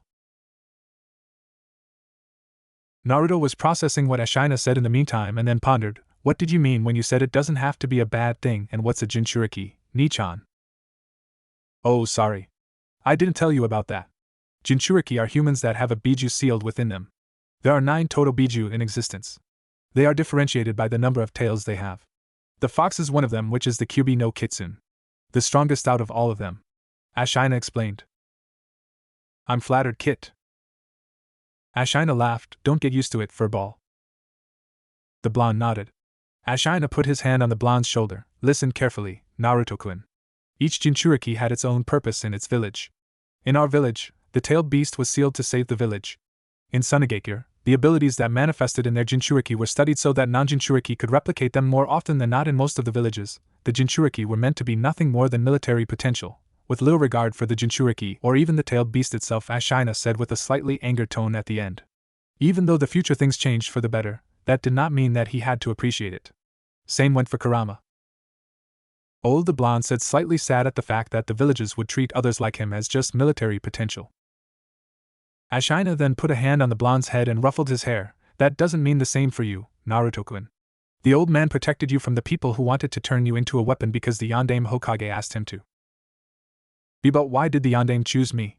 Why not anyone else? The blonde asked, slightly frustrated with the thoughts going on in his head. Ashina smiled at the blonde. Because he believed in you, he thought that you were the one who would change everything. You don't want to disappoint the Yondaime now, do you? And no. I'll be the best there ever was. Believe it, Naruto said with a warm smile, thrilled that his idol would give him a sense of obligation, almost back to his exuberant self. Good. Because I'll train you to be the best there ever was, Naruto-kun. Believe it. Naruto and Ashina had made their way to the Uzumaki/Namikaze clan compound. The compound itself was surrounded by a reinforced wooden wall. The wall was contrived by Senju Hashirama as a gesture of recognition for the Uzumaki clan. It was about roughly 10 feet, surrounding the compound. The Uzumaki whirlpool was imprinted on the wall on regular intervals in a faded blood red.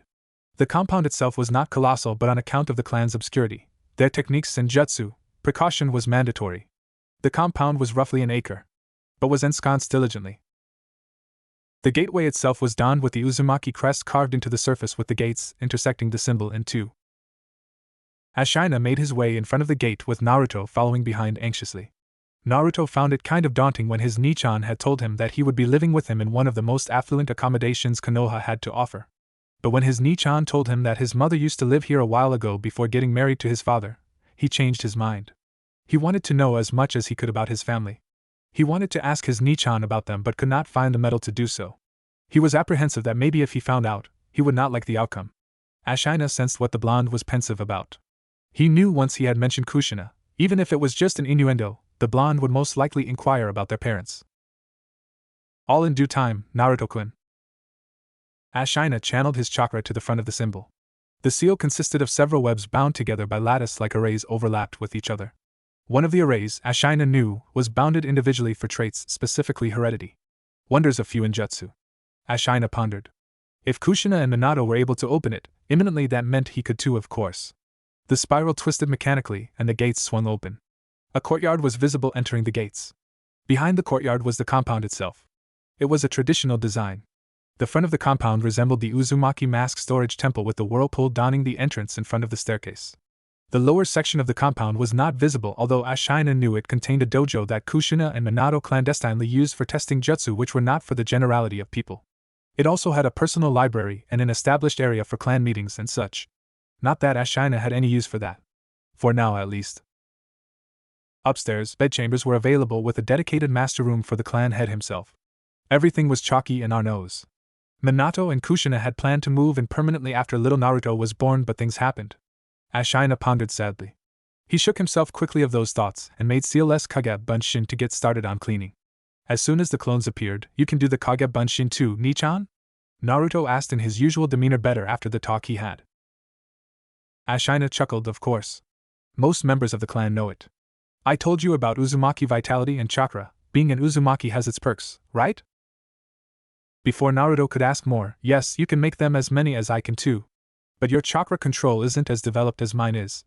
You'll have to learn to be careful. Otherwise, you'll get exhausted easily. You already have much bigger reserves than the rest of your class, but it's all for nothing if you can only do the Kage Bunshin and can't utilize all of it," Ashina said before he saw the sad pout on the blonde's face. He flicked his forehead. "Oh." Ashina chuckled when he saw the blonde glaring at him. "Cheer up, that's what I'm here for, aren't I? Have you ever wondered why you couldn't do the regular Bunshin? While everyone else in the class excelled at it? You don't have to make me feel bad, Nichan. I already know I suck at it," mumbled Naruto with a frown. "Let me finish, Naruto-kun. The reason is because of your massive chakra reserves. It's because they're so gigantic, you have horrible chakra control. Plus you have the fox's chakra. That itself is a behemoth. Fixing that is going to be the first step in our training. We're gonna start training? Yes, we are. Let's go down to the dojo. I also want to talk to you about something important. The dojo was not an extensive one. It had an assortment of training materials: shuriken, kunai, a selection of practice katanas, practice dummies. Naruto was amazed and bewildered at the same time. He never knew that the Uzumaki clan existed in Konoha. He never realized that the symbol that his Jisan told him to wear always, whether his PJs, his shirts, his jumpsuit, was in all actuality the symbol of the clan. His clan. The totally awesome and kick-ass Sealing Jutsu clan. Speaking of his Jisan. Why didn't Gigi ever say anything?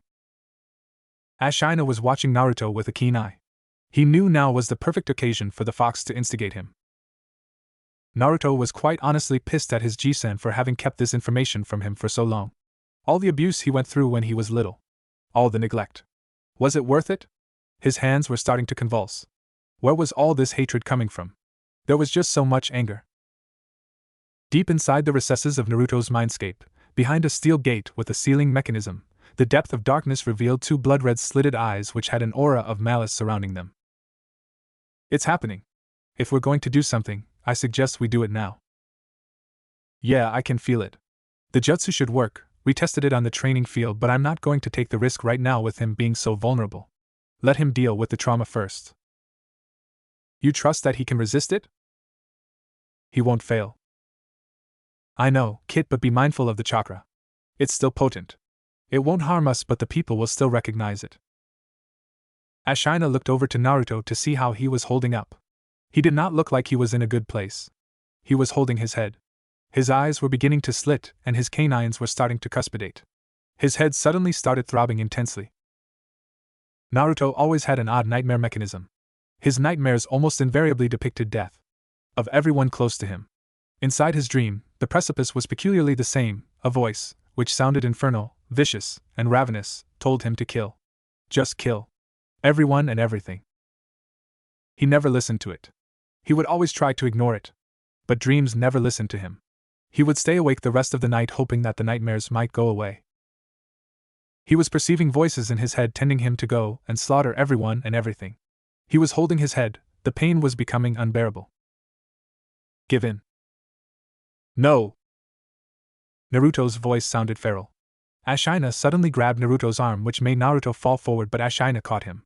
That seemed to work slightly as Naruto's eyes started to restore to their original cerulean blue, but they were still slitted. He still looked like he was not himself, as he looked scared and confused. Snap out of it, Naruto-kun. Listen to my voice. Listen to your Nichan, okay? Ashina started stroking the blonde's shoulders to calm him down. That seemed to work as Naruto locked eyes with his Nichan with a perturbed look but was reciprocating now. And Nichan? What happened? Okay, come with me, Naruto-kun. Can you walk? I think so. It's just my head hurts really bad. Did I fall down or something? Ashina helped Naruto walk to the nearest support in the dojo and helped him lean against it. He then took a scroll from one of his leg pouches and unsealed a bottle of water and held it to the blonde's mouth. Just drink a bit. It'll help. Once Naruto was finished, Ashina looked at him with a serious expression. Tell me everything, Naruto-kun. And I mean everything. Naruto gulped because he had never seen his Nichan with such a solemn expression before. It all came to mind what happened. It just came to my mind all of a sudden. Nichan, why didn't Gigi ever say anything about the fox to me? Okay, go on. All of a sudden my head was pounding. It was like someone was banging my head against the wall. I just felt all this anger. There was just so much anger. And I kept hearing this voice inside my head. Naruto paused after this and stared at his Nichan with a nervous expression.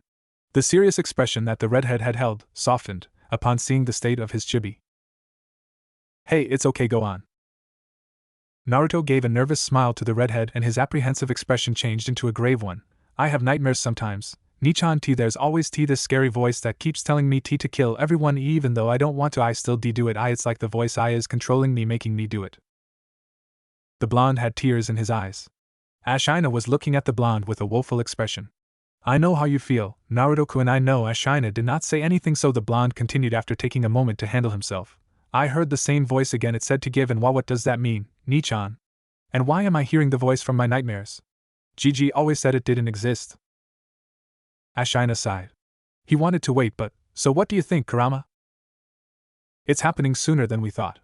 But it's nothing to be alarmed about. You sure? Well, probably. Ashina sighed. Kurama sort of felt he owned it to the kid to sort of explain it, and justify himself. Kid, you know how I was back then. All I saw was hatred. I gave up on humanity itself. I know we have not talked about it because there was war everywhere, but if I knew about what the old man had planned back then. Kurama stopped when Ashina held up his hand. Don't sweat it, furball. We never could have known what old man Six Paths wanted. And we can't change the past no matter how much we want to. The fox remained silent. Ashina then held up his fist for the biju. Kurama saw this and chuckled. He then bumped his fist with the redhead, who just smiled back. We're cool, furball. Ashina sighed again, now on to more pressing concerns. He turned to look at his blonde counterpart. Naruto-kun, said Blonde, looked at his Nichan with his apprehensive look. Nichan? Ashina sat next to the blonde. Listen, I have to tell you something, but you have to promise me something, okay? The blonde nodded, so Ashina continued. Just promise me to keep an open mind. Learn to control your temper. We're going to be going through chakra control exercises that will help with it. But I want you to try to work on it by yourself too, you know? Naruto just looked at the redhead with a confused expression. Okay. These nightmares you have, it's the same voice every time, right? And a couple of times you might have ended up in a sewer-like tunnel.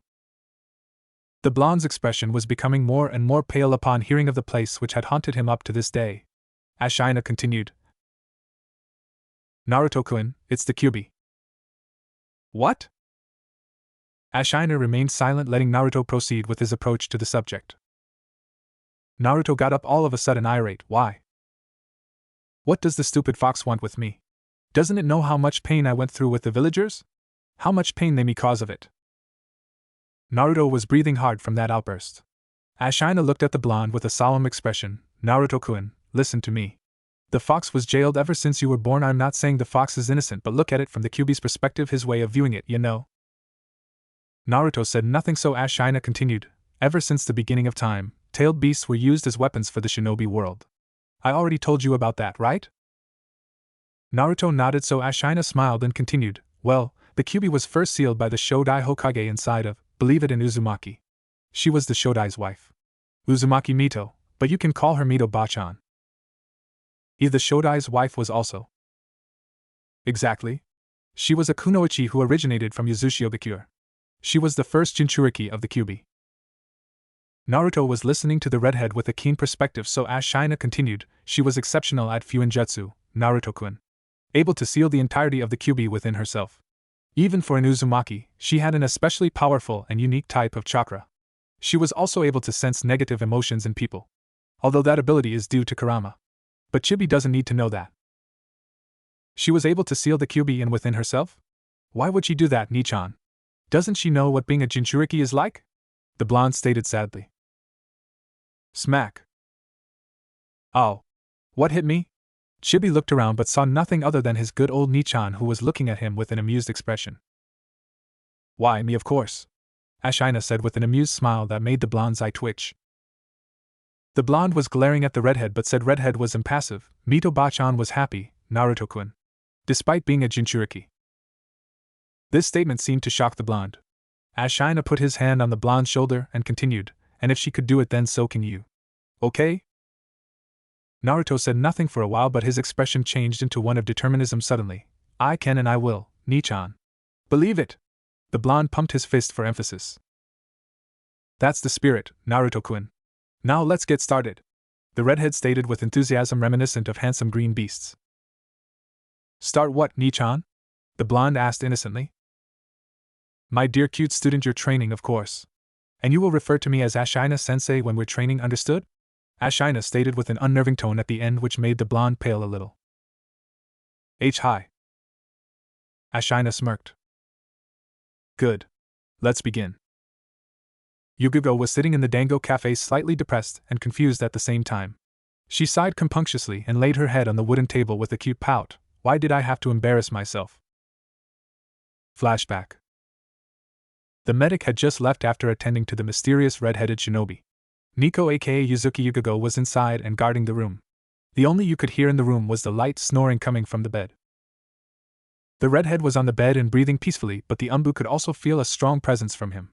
As she was a sensor like her sister figure Kurenai, she could not neglect such a potent source of chakra. Kami. He must have twice as much chakra as Hokage-sama. Yugugo was one of the regular Umbu stationed to the Hokage himself recurrently, and a habitual guard at the Hokage residence. So she knew how much powerful the Sandaime himself was in terms of chakra. But this person in front of her, he was mammoth. Up to the point that it was colossal. More than the Hokage himself. The only other person who was close to this much chakra in a single embodiment was a cute little Gaki that she had grown to be so fond of. So this man saved Naruto-kun.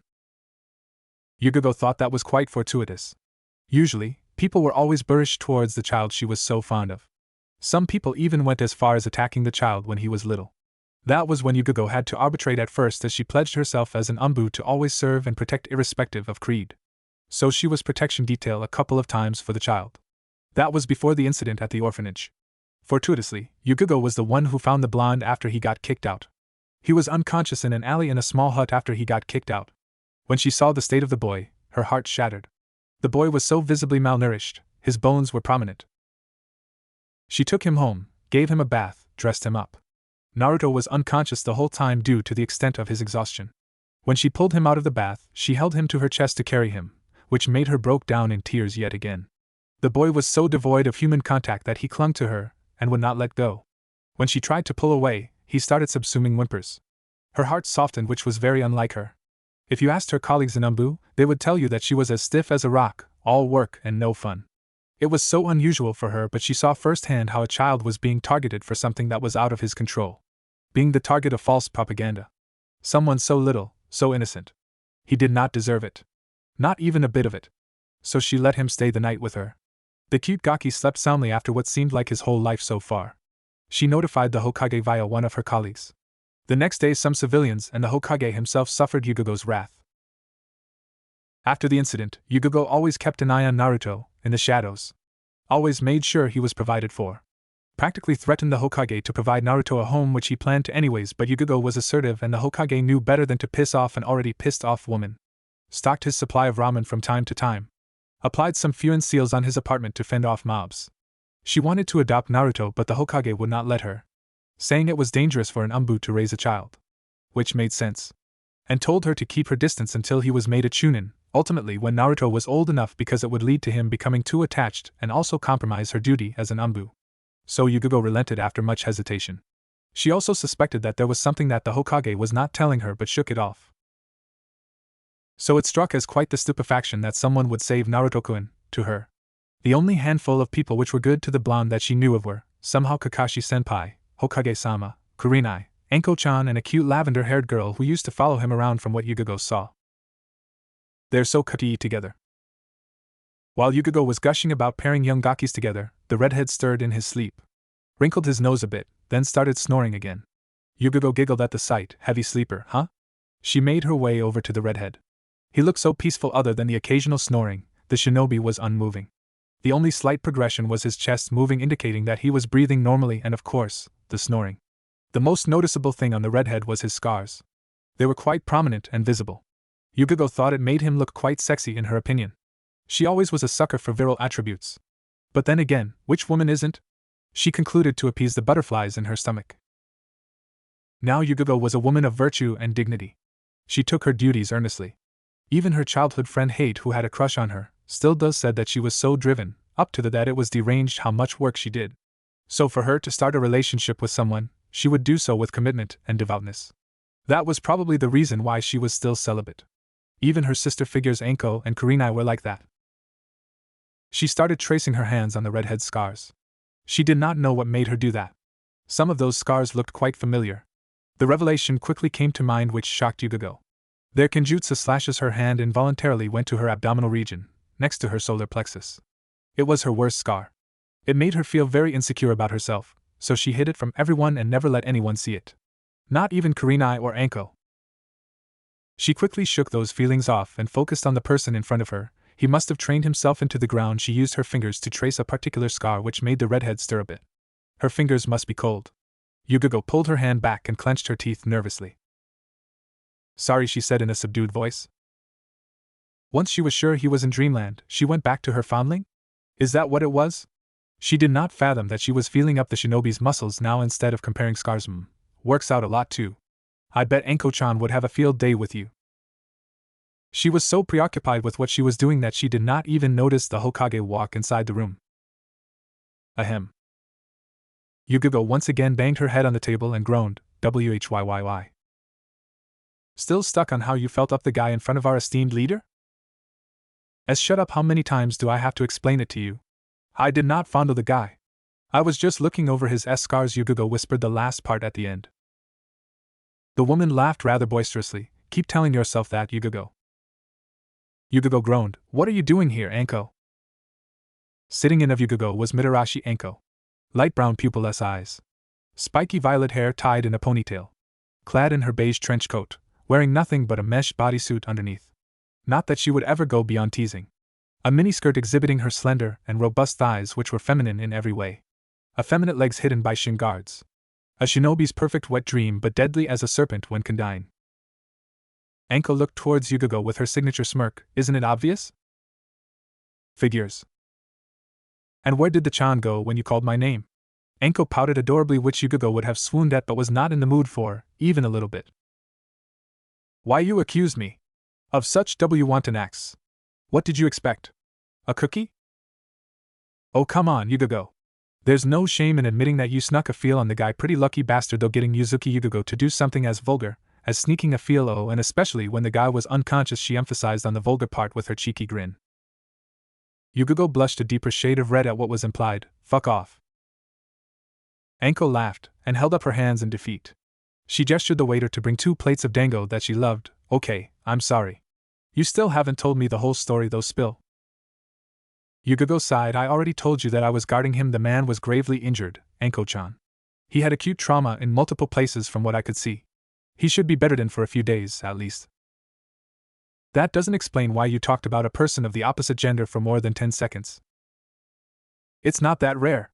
And besides, the man saved Naruto-kun, Anko." "Who? Whiskers? I thought you and the old man were the ones who saved the shrimp and took care of that silver-haired asshole?" Anko emphasized by standing and slamming her hands on the table. "Shh, keep it down." Yugigo gestured with her hands after the stares they got. She continued, "That's not what happened. When we got there, Naruto-kun was safe. And the shinobi who saved him was unconscious. The Hokage ordered us to take him to the hospital." "Oh." Yugigo smirked. Time for a little payback. She leaned over the table close to Anko's face, which made Anko pull back with a nervous look. "Why are you looking at me like that?" "It's just so cute." Yugigo gushed even more so than usual, which seemed to annoy the hell out of Anko. "I don't get what the hell you mean." And she doesn't even realize how much worried she was for little Naruto-chan. Yugigo fake swooned, which was working because Anko was getting really frustrated now. What? I was not. Who cares what happens to the gaki? I don't. I sure as hell don't care." Anko shrugged inadvertently, and seemingly, but looking closely, Yugigo could see a tiny drop of sweat coming off of her brow.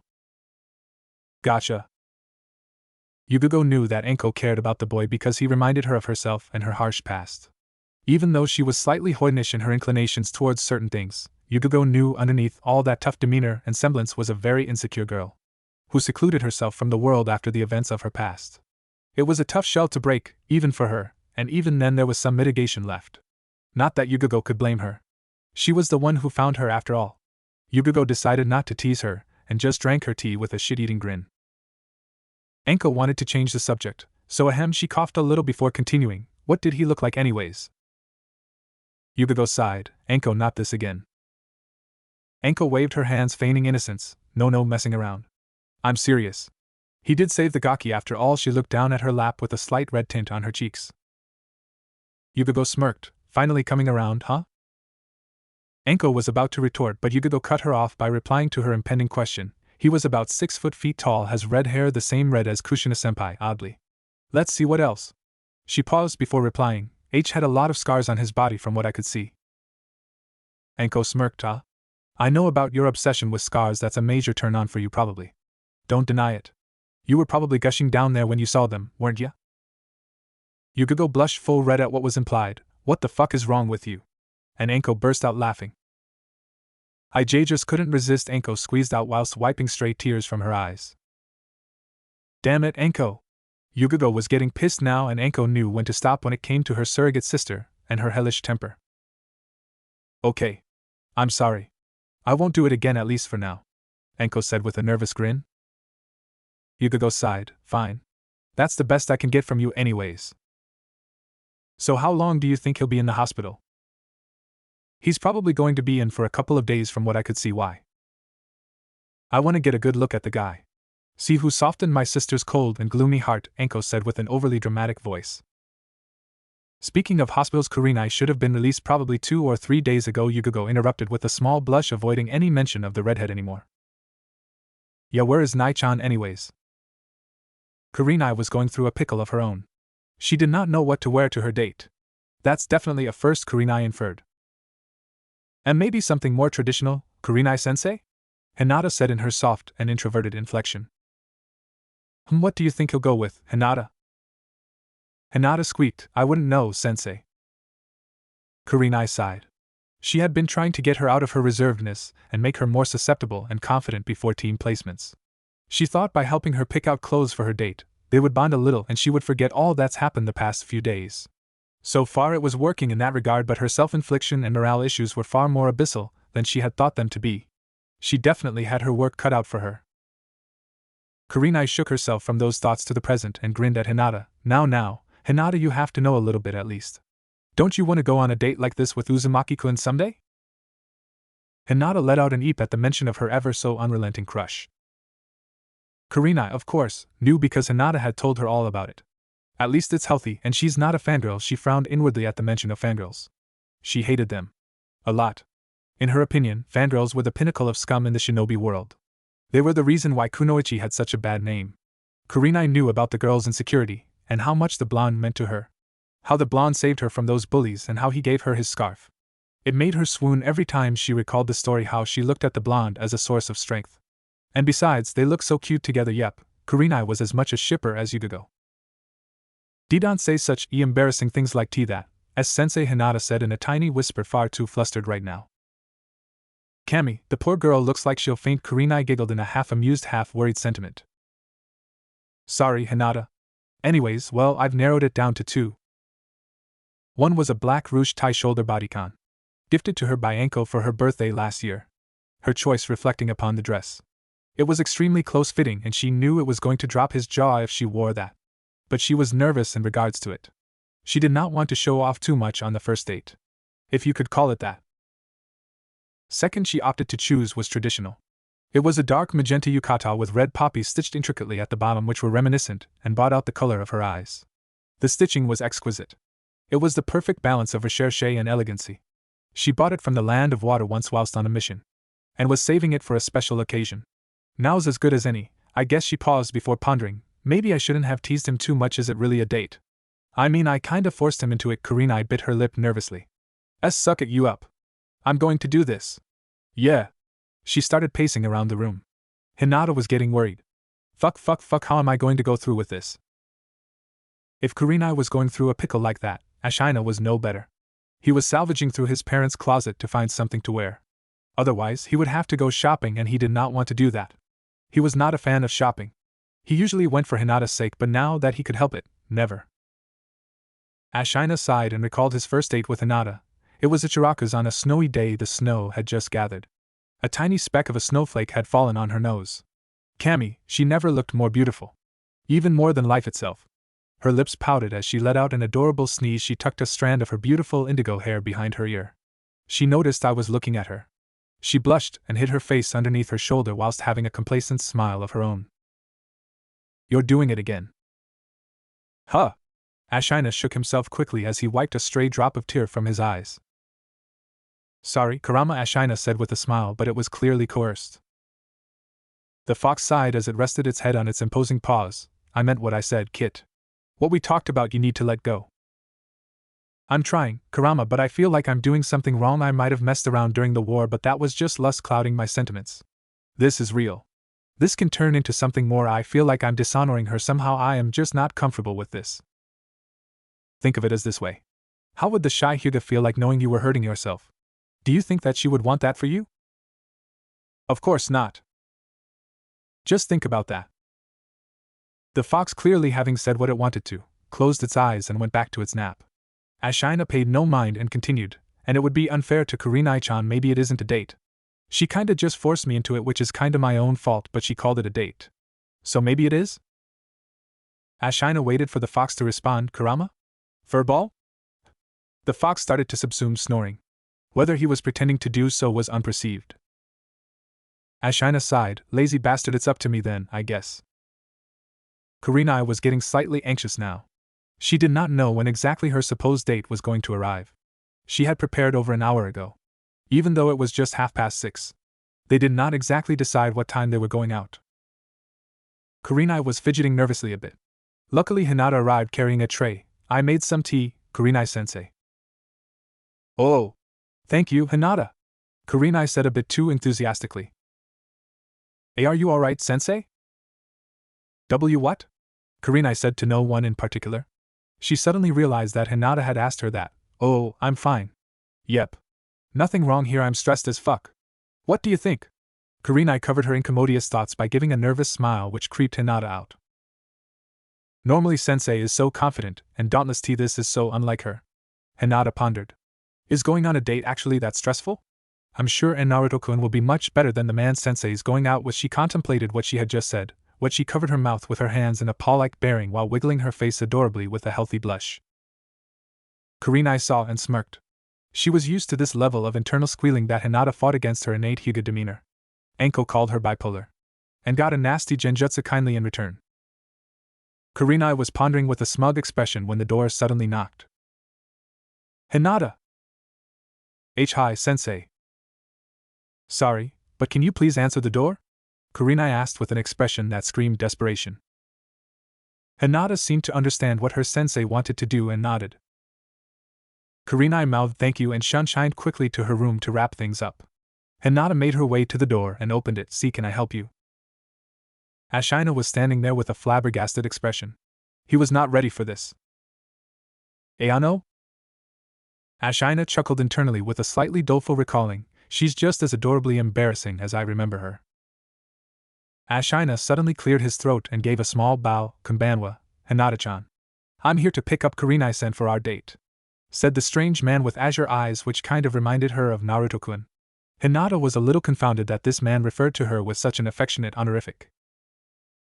Do I know you, Nisan? Hinata asked inquisitively. Ashina smiled. No, but you will in a couple of days from now. Hinata was curious what the redhead meant by that, but before she could ask more, ahem. Ashina took one look at the fount and his jaw dropped. Wow, he did not mean to say that out loud. Kurenai was clad in her yukata, which gave away a graceful amount of her healthy cleavage.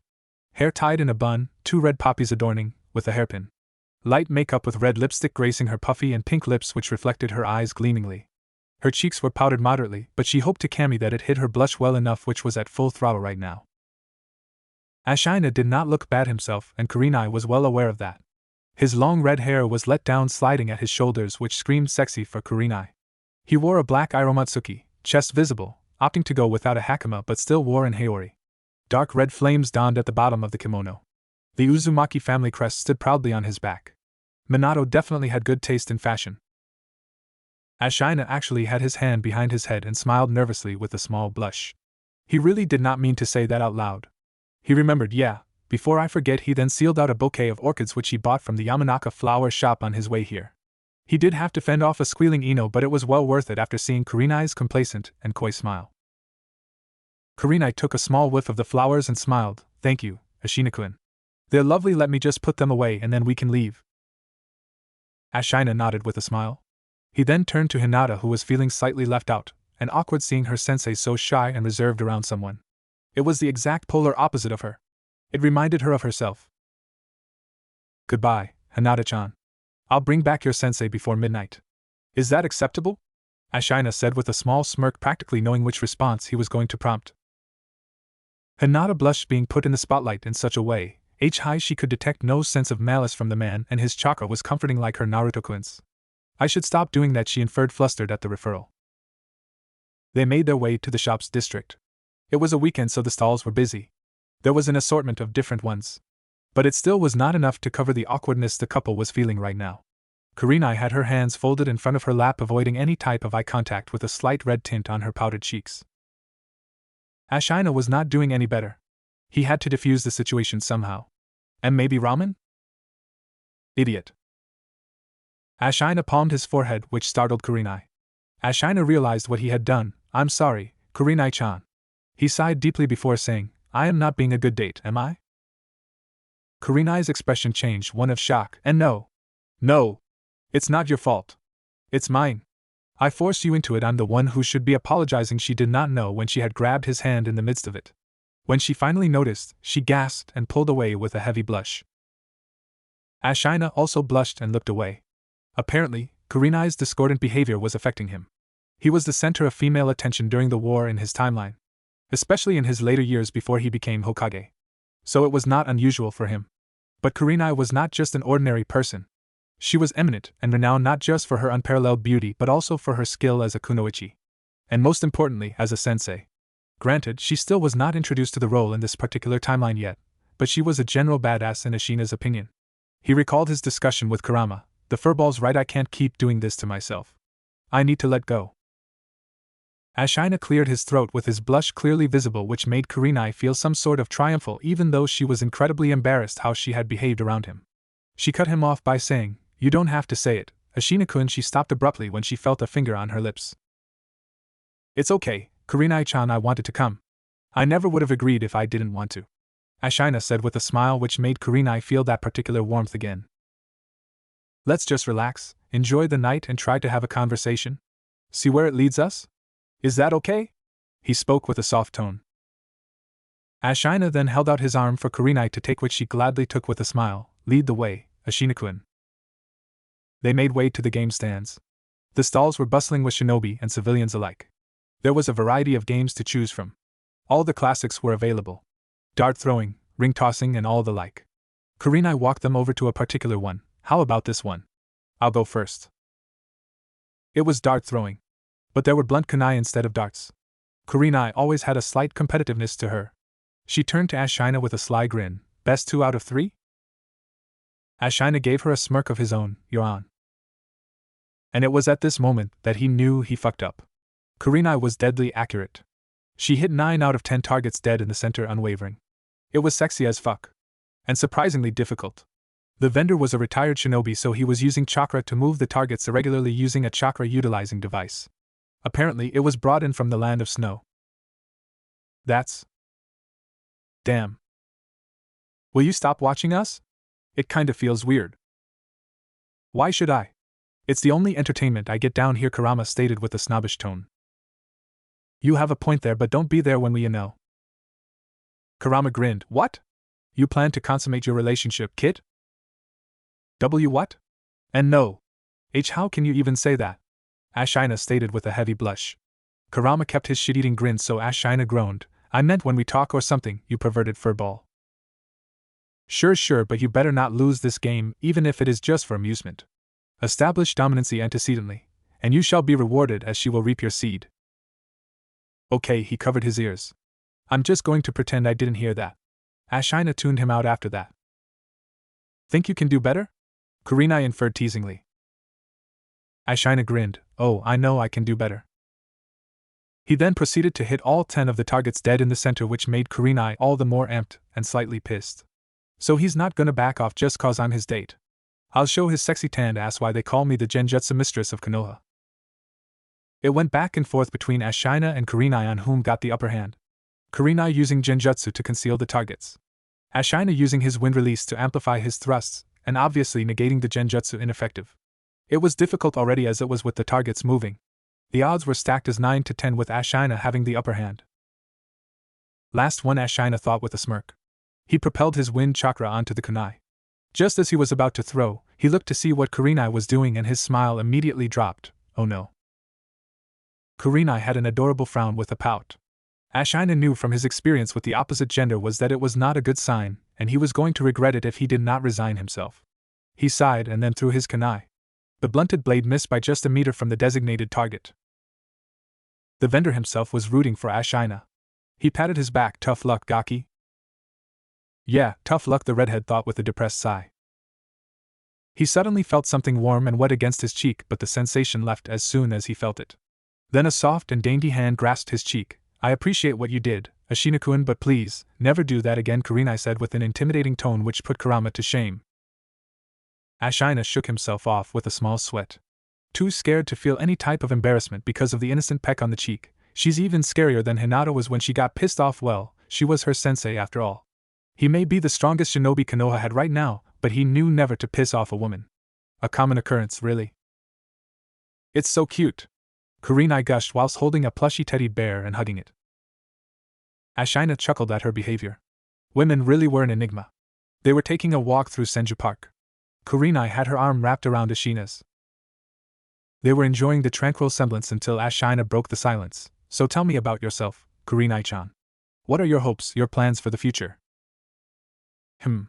Nobody's ever asked me that before. I guess I want to change the general perspective people have in regards to kunoichi, you know? I don't want to come off like a feminist, but I think the perception people have of us needs to be changed.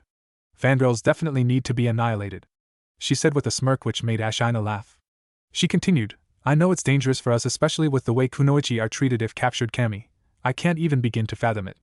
She said the last part with a horripilation which made her rub her arms over. I understand. I understand the risks, but that's the world we live in, Kurenai. It's the harsh truth. It's fucked up, and we can't change it, but we certainly can adapt to it. Train harder, Kurenai. Train and become the best version of yourself.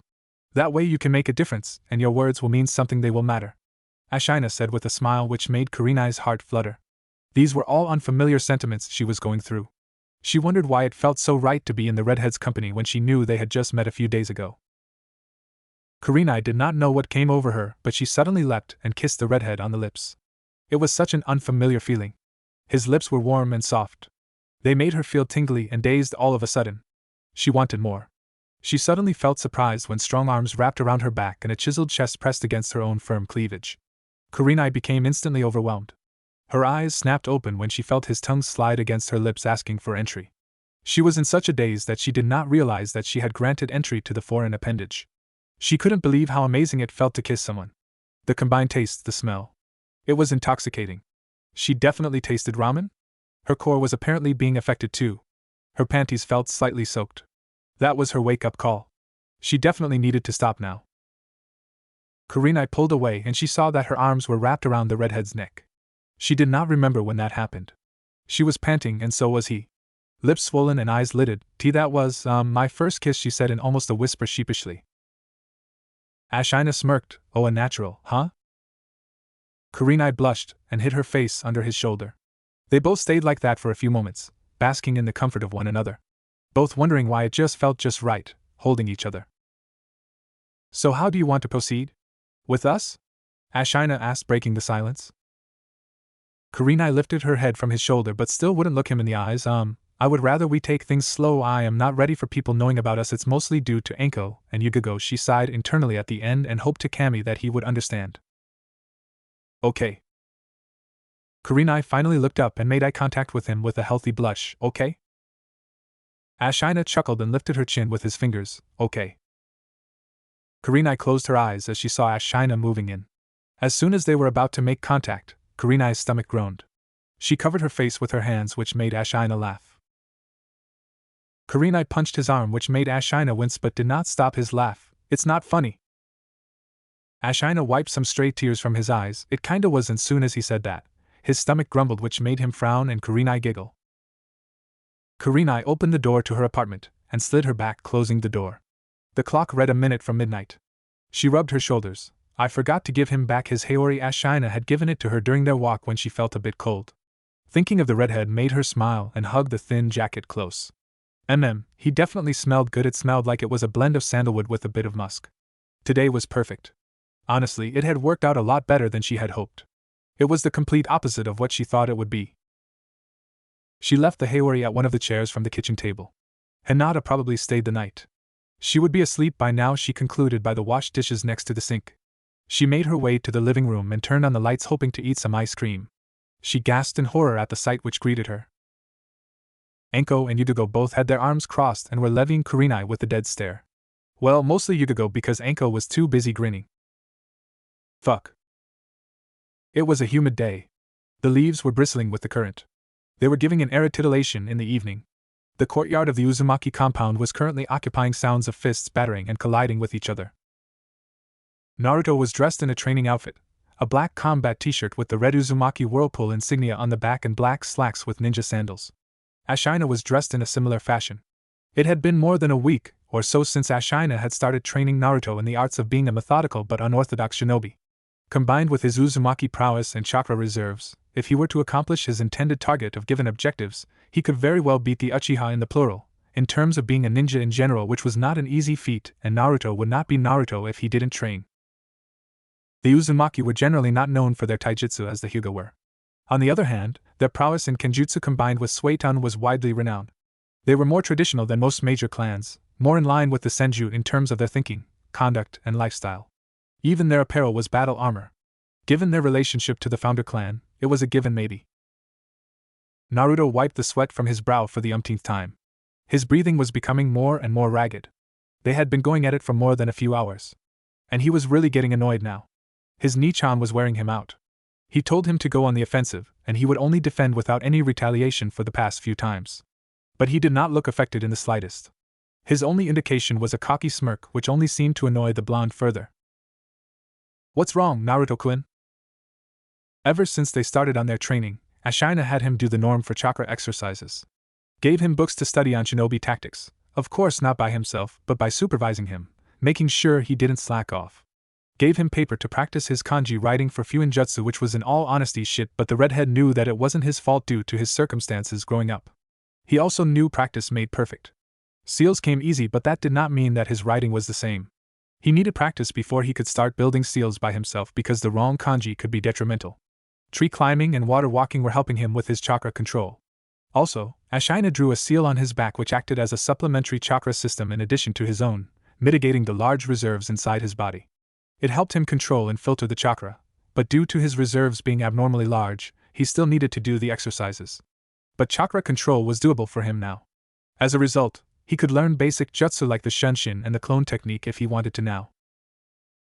Naruto complained about the exercises being too boring and how were they supposed to help him become a kick-ass ninja. They argued, of course. Both being of the same thick skin, but the older being a bit more wise due to his age and experience, struck a deal with him by showing him the Rasengan. Naruto was instantly mesmerized by the spiraling ball of chakra and his mouth watered at the prospect of learning such an amazing jutsu, even if it was incomplete, which the redhead had pointed out. Ashina knew he had him by the balls now, no pun intended. And when he told the blonde that the yandame was the one who had created it, he was literally spitting fireworks. Naruto growled and ran with his fist cocked back, hoping to punch the redhead. It reminded Ashina of his first time with Kakashi in Team 7 when he got that nasty jutsu. Oh, how obnoxious he was. He wasn't going to let that happen to his chibi now, was he? Naruto felt his fist collide with the redhead's stomach. He wanted to smash his face in, but his height wouldn't let him do so. He aimed for the stomach. As soon as he felt the jab go in, the redhead simply moved an inch aside gracefully, and the blonde simply hit thin air, but Ashina kicked his foot, making him fall face first in the dirt. Ow ow ow. Naruto groaned as he rubbed his face with a small frown. Ashina sighed and gave him a hand to help him up. See what I meant, Naruto-kun? And we were doing so well. Naruto kept his frown, so Ashina continued, you have to be patient, stick to the kata I taught you.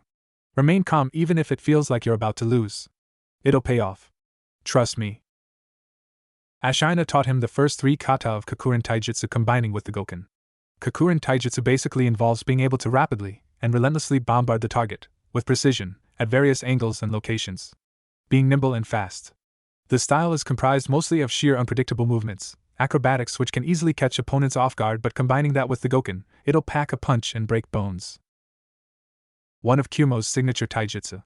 It's perfect for someone like Naruto-kun because he's still developing, so his body can adapt to it. And combining that with Bushy Brow's Goken, it's unrecognizable and unbeatable. Saves me the bother of having to explain it though.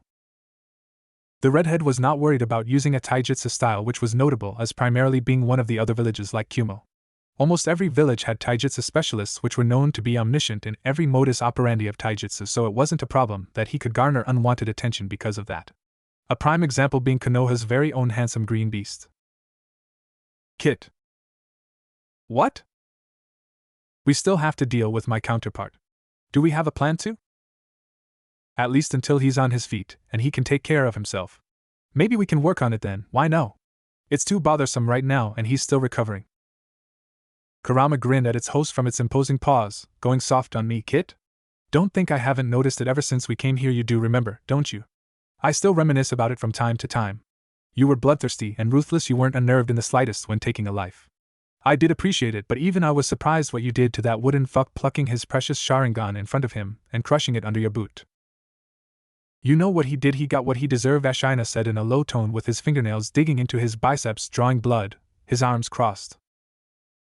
I know he did. As for me going soft, you're an asshole, you know that? The fox just grinned and closed its eyes for another one of its naps. Naruto gave a compunctious sigh and stilled himself in the stance that Ashina taught him. It wasn't perfect, but he was getting there. Due to the style involving acrobatics, it was difficult to get a grasp of it, and he fell on his ass quite a few times, but Ashina was patient with him and didn't even laugh at him, which Naruto appreciated. Due to filtering his chakra with the seal and due to the chakra exercises, he could feel his body adapting to being fast and nimble.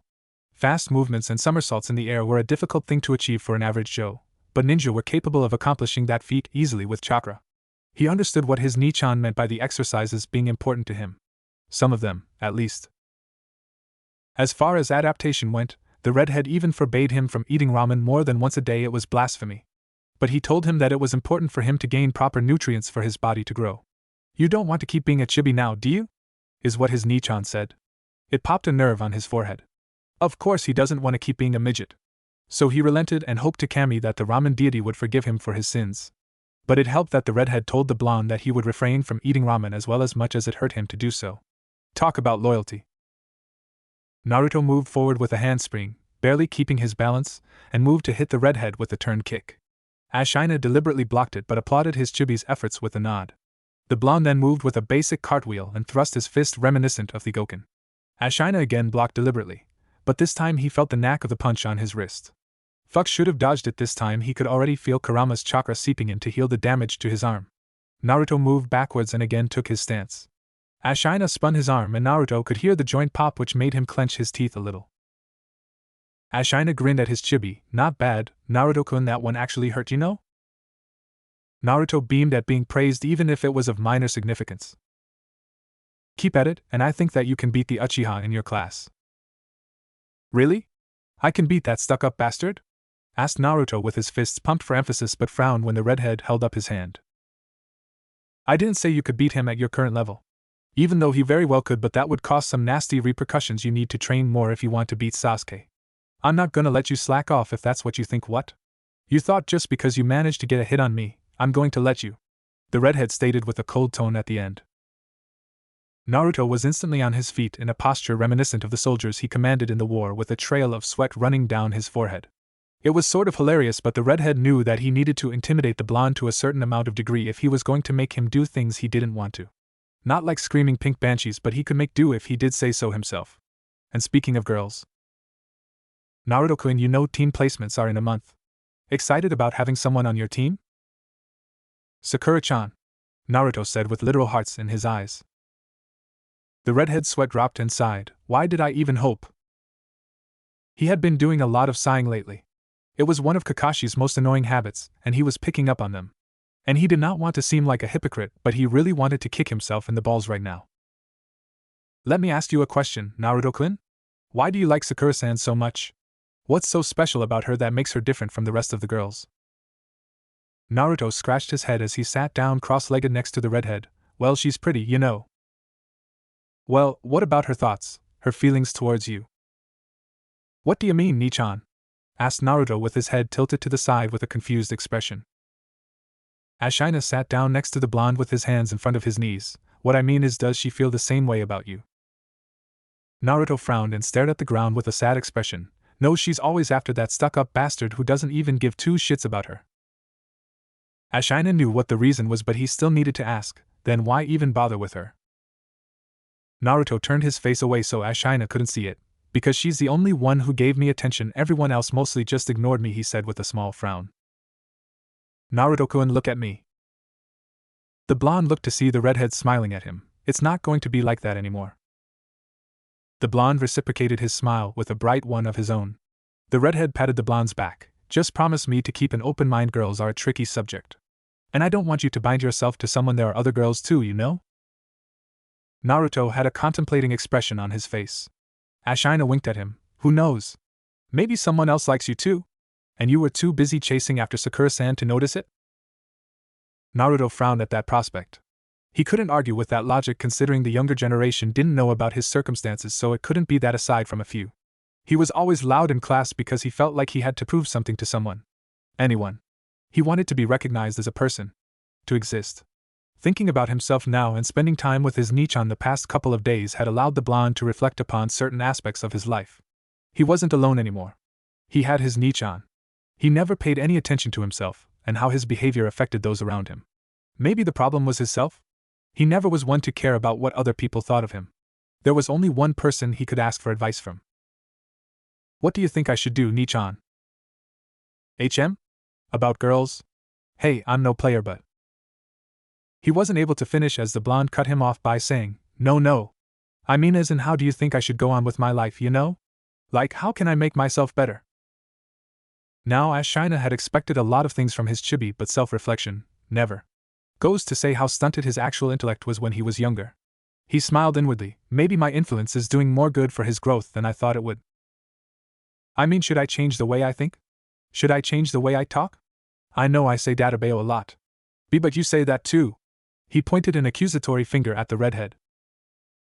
Said redhead held up his hands feigning innocence with a nervous smile. Hey, I don't say it much.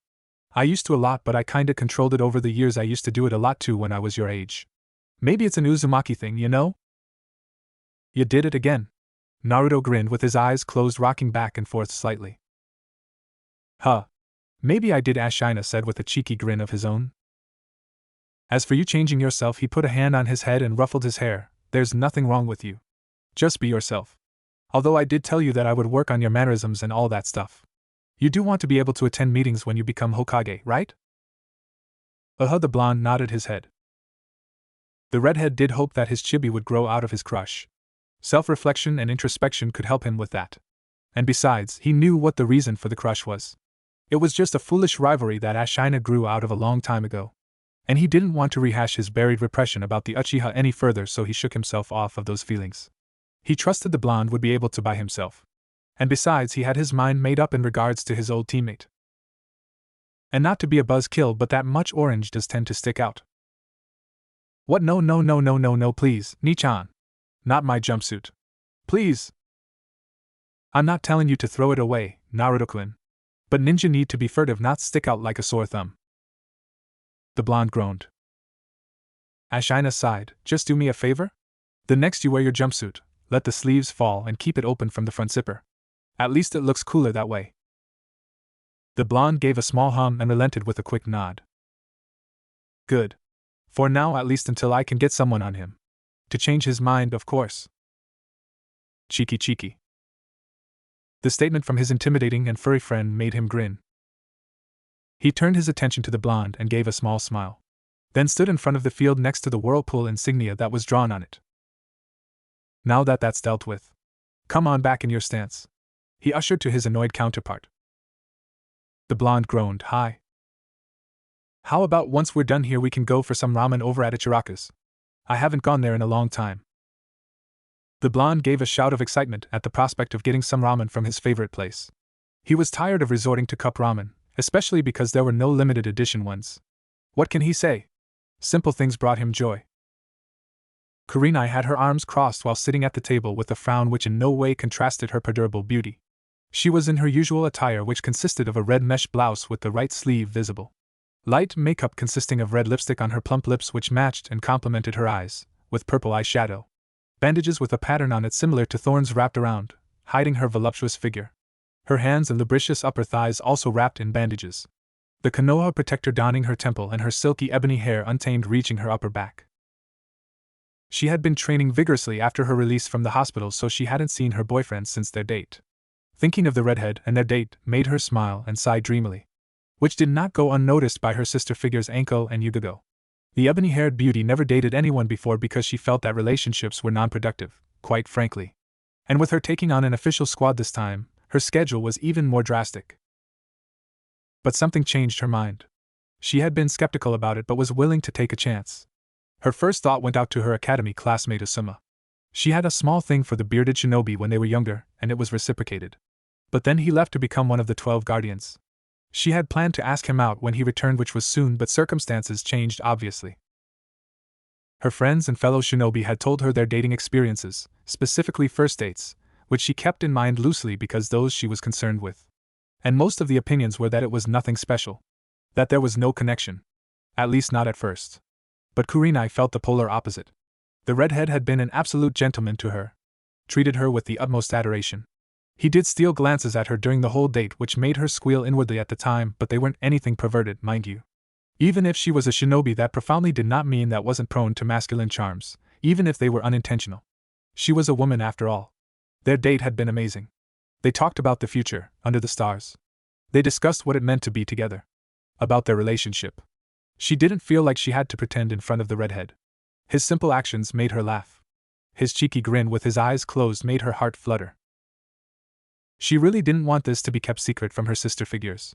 She relatively had good karma, so she didn't know why she was hesitating on telling the both of them. She had dragged it out long enough, or stalled rather, after both of them caught her in such a compromising way. All dolled up, had a foolish grin on her face, about to eat ice cream, and not because of some sad flick she watched. Definitely the telltales of a date. Of course, Anko and Yugigo reacted in the most natural way they could. They overreacted. Kurenai hadn't dated before, and she had her reasons for that. Well, either did Anko. Out of all three of them, Yugigo was the only one who had ever dated, and that too only one person. Anko, being Anko, flirted and flaunted because loved getting attention. There was a reason for that as well, but only the Hokage and Yugigo knew about that. Well, she was an interrogations expert in the Konoha Tni, so it could be said that reading people was one of her many talents. But she never had an intimate relationship with someone. It could also be said that it was mostly elements of insecurities due to her harsh past, but she never felt the need to open up to someone. Not in that way, at least. Only Yugigo knew the most about her issues and the problems that she kept from everyone else because she was the closest to her, due to many reasons. So either one of them was experienced. It was a ratification of their consensus with their careers. At least that's the justification they gave themselves. Anko was the one who broke the silence when she waved her hand in front of the ruby-eyed woman's slightly dazed face. Hello? Nai-chan? Kurenai slightly shook herself off of her reminiscence, and cleared her throat and answered, yes? But was slightly unnerved when she saw the Umbu sitting next to the brazen violet-haired woman. She had been levying Kurenai with a promiscuous stare ever since they arrived. Anko finally noticed and kneed the older woman under the table. Oh. What the hell? Kurenai sighed. She knew she had to explain herself. Well, somehow. It's true. I'm seeing someone. Anko slammed her hands on the table and pointed at the ebony-haired beauty. Aha! I knew it! Nai-chan is getting laid, she said in a sing-song voice. Kurenai blushed and shook her head, indicating denial. Yugigo gasped and smacked her on the head with the back of her hand. Anko! She chided. Anko rubbed her head with a frown, sulking the alluring Umbu, then looked towards Kurenai, who just gave a nervous smile but clenched her teeth when she articulated. And you? Don't even think you're getting off that easily. You'd better have a good reason for not telling me. She looked towards Anko with a disappointing glance. Or Anko for that matter. Hey.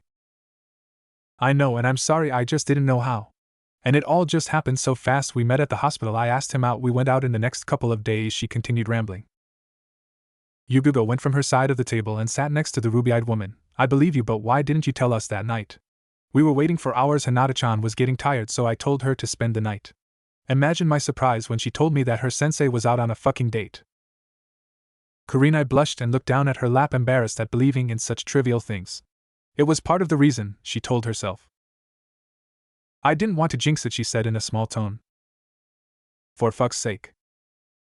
Language, Anko. Yugigo chided her once again. What? You just said the same word just a while ago. I'm older than you. Old enough to kill, old enough to fuck. Stop saying that. They kept squabbling with each other as always. Kurenai was happy because it took the spotlight away from her, but of course, it didn't last for long. They stayed silent for a moment when Yugigo broke it by saying with a smirk, so you're dating someone. Kurenai cleared her throat again and said as stoically as possible, why yes. Anko also sat next to the ruby-eyed woman on the opposite side from the Umbu. What's he like? Is he hot? Hunky? She grinned. Is he big? Yugogo groaned. Anko, stop being a pervert. Cammy. She huffed but winked, but do tell. Kurenai felt scandalized by the accusation. She gasped, W what? I am not W. Didn't I am not a bimbo. I didn't sleep with him on the first date. Anko laughed while Yugogo giggled. Kurenai sighed. We went out, we talked, we ate, that's it. Anko gave a disappointing look. Not even a kiss goodnight? I'm disappointed, Nai-chan. Kurenai blushed. We did kiss. Anko let out a shout of excitement which seemed to attract a lot of stares from the new customers at the dango shop. The regulars knew it was of the norm. Who are you and what have you done to my Nai-chan? The ruby-eyed beauty rolled her eyes at that. Was there any tongue involved? Anko. Okay, geez, can you at least tell us who he is? The ebony-haired woman gave a patronizing snicker at that, like I'm going to give you his name so you both could stalk him. In your case, one of your interrogative sessions and a freaking sword fight with Yugogo in hers. Anko frowned. Give me some credit, will ya? I'd bust mental balls for a living. Yugogo smiled and embraced her with one arm. Well, I for one am happy for you. She gave the crimson-eyed woman a sincere smile before she said with a solemn expression, but I want you to be careful. I don't want you to get hurt. Kurenai smiled warmly upon hearing that. Thank you, Yugogo. She paused a little bit before she asked hesitantly, how are things with hate? This made the elegant Umbu's cutesy smile replace with an uneasy frown. Anko was the one who answered with a mouthful of dango. She's not telling me, but it looks like it's a permanent off this time. Yugogo still had her frown, which was very discordant, making her lips slightly pouty because of the dark violet shade of her lipstick she always used. I don't see it working, I just don't see him that way. I only went out with him for the sake of his feelings. He is and will be my best friend. I just hate it that he involved romance in our relationship. I just don't know what to do. I tried. Have you tried talking it out with him? Kurenai asked with a concerned expression. Yugogo looked down at her lap. No, I'm scared that he'll take it the wrong way and end up hating me. She paused a little before she said, I know he's not happy and he's regretting what he did. I know he knows that I'm not happy with this. With how it turned out. You know the whole story. She paused a little before she said with a dejected tone, I know feelings can't be changed. Not unless you try. Kurenai still had a perturbed look on her face. She was, of course, worried for her friend. Her surrogate sister was generally a reserved person, focusing more on work and not letting her sentiments get the better of her. But hate meant more to her than she admitted, even if it was in the most platonic way possible. She grew up with him, and they were best friends ever since they knew each other.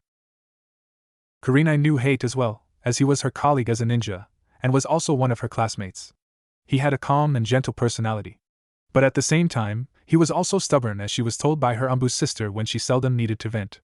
And stubbornness could sometimes very well get in the way of feelings, she knew.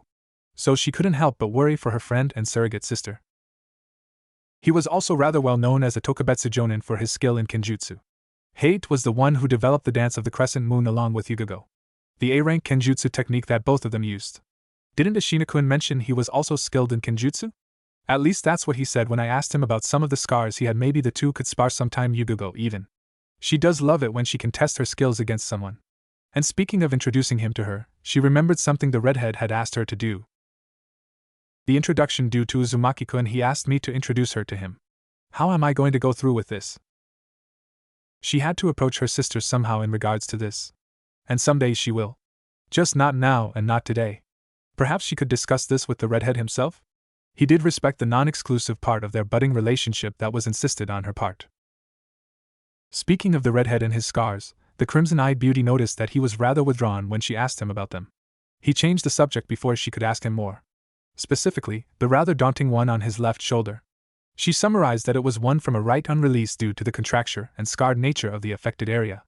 She was no medic, but even she knew that it had to be a drastic and detrimental jutsu to do such lingering damage. It just made the ebony-haired woman all the more curious about the redhead. She was currently at a stalemate in regards to her relationship with him. She wanted to take things slow. Wanted to get to know him first. The simple things about him. What makes him laugh? What makes him tick? It was a cliché and sort of stigma that she knew about relationships in general, which she read in books, saw and heard. She didn't know why, but she wanted to believe in stereotypes when it concerned her stepping into unfamiliar territory, such a non-platonic relationship with someone for the first time. Maybe it was just her optimism getting the better of her. She knew for a fact that she was extremely attracted to the red-haired shinobi. Which woman wouldn't be? He was kind, thoughtful, and sweet. It was a bonus that he was extremely good looking too. And he was not a pervert. Another bonus. She considered herself lucky that she was able to bag him first, so to say. Many women were jealous throughout their date, levying her with glares full of innocent malice. This, in turn, pissed her off a little but also filled her with satisfaction and amusement she couldn't quite relate to. She wanted to believe that the attraction she felt for the redhead could be converted into feelings over slow progression, over time. She wanted that, and if she was honest with herself, she needed that. After the death of her father, she became withdrawn, generally from affection. She developed a sort of a fear of isolation and loneliness about loved ones, that it changed her innate behavior and made her apprehensive towards relationships in general.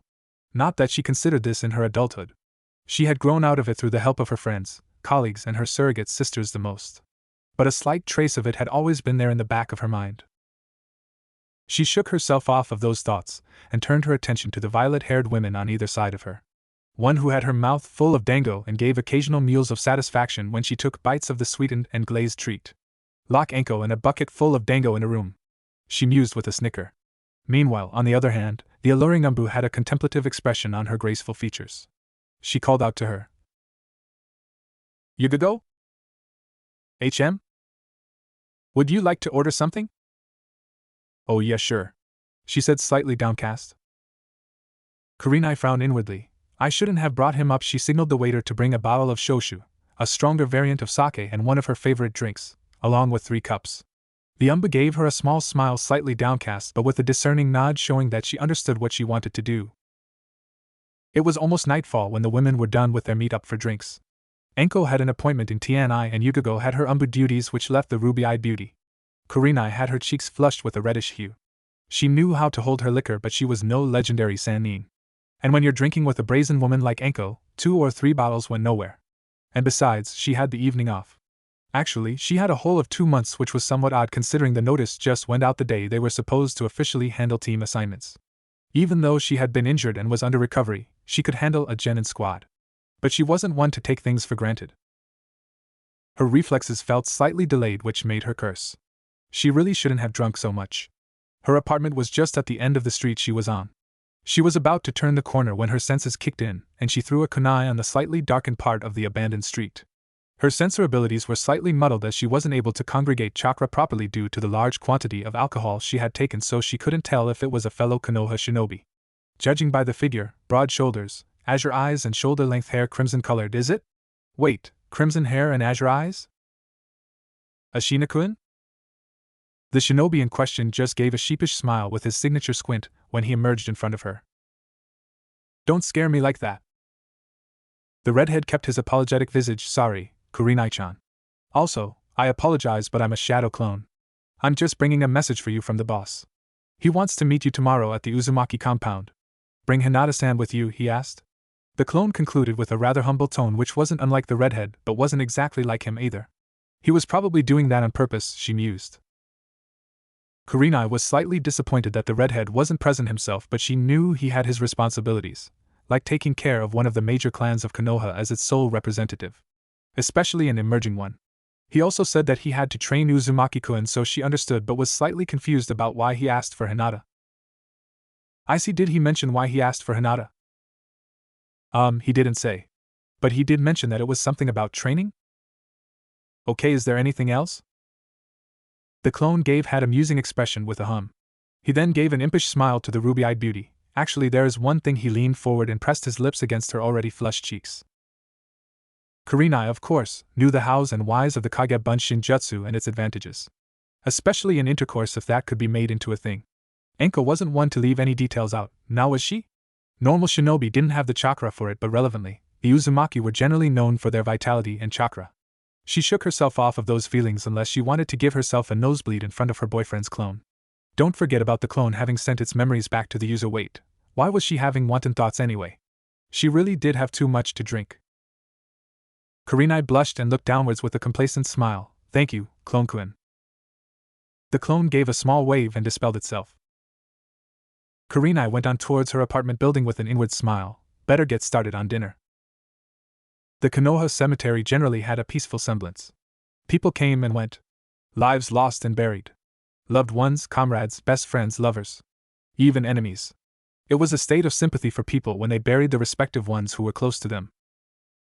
They felt at ease. At peace. It was, of course, the natural course of life. You live life and you go. You forget. But something in that mind of his couldn't, or rather, wouldn't let him. He felt guilt. Insurmountable guilt. It was his fault after all. Everything was his fault. She died because of him. She died by his hand. And all she ever wanted was his love. The mission comes before everything else. Fuck missions. Cammy, he was a fool. A pitiful fool now.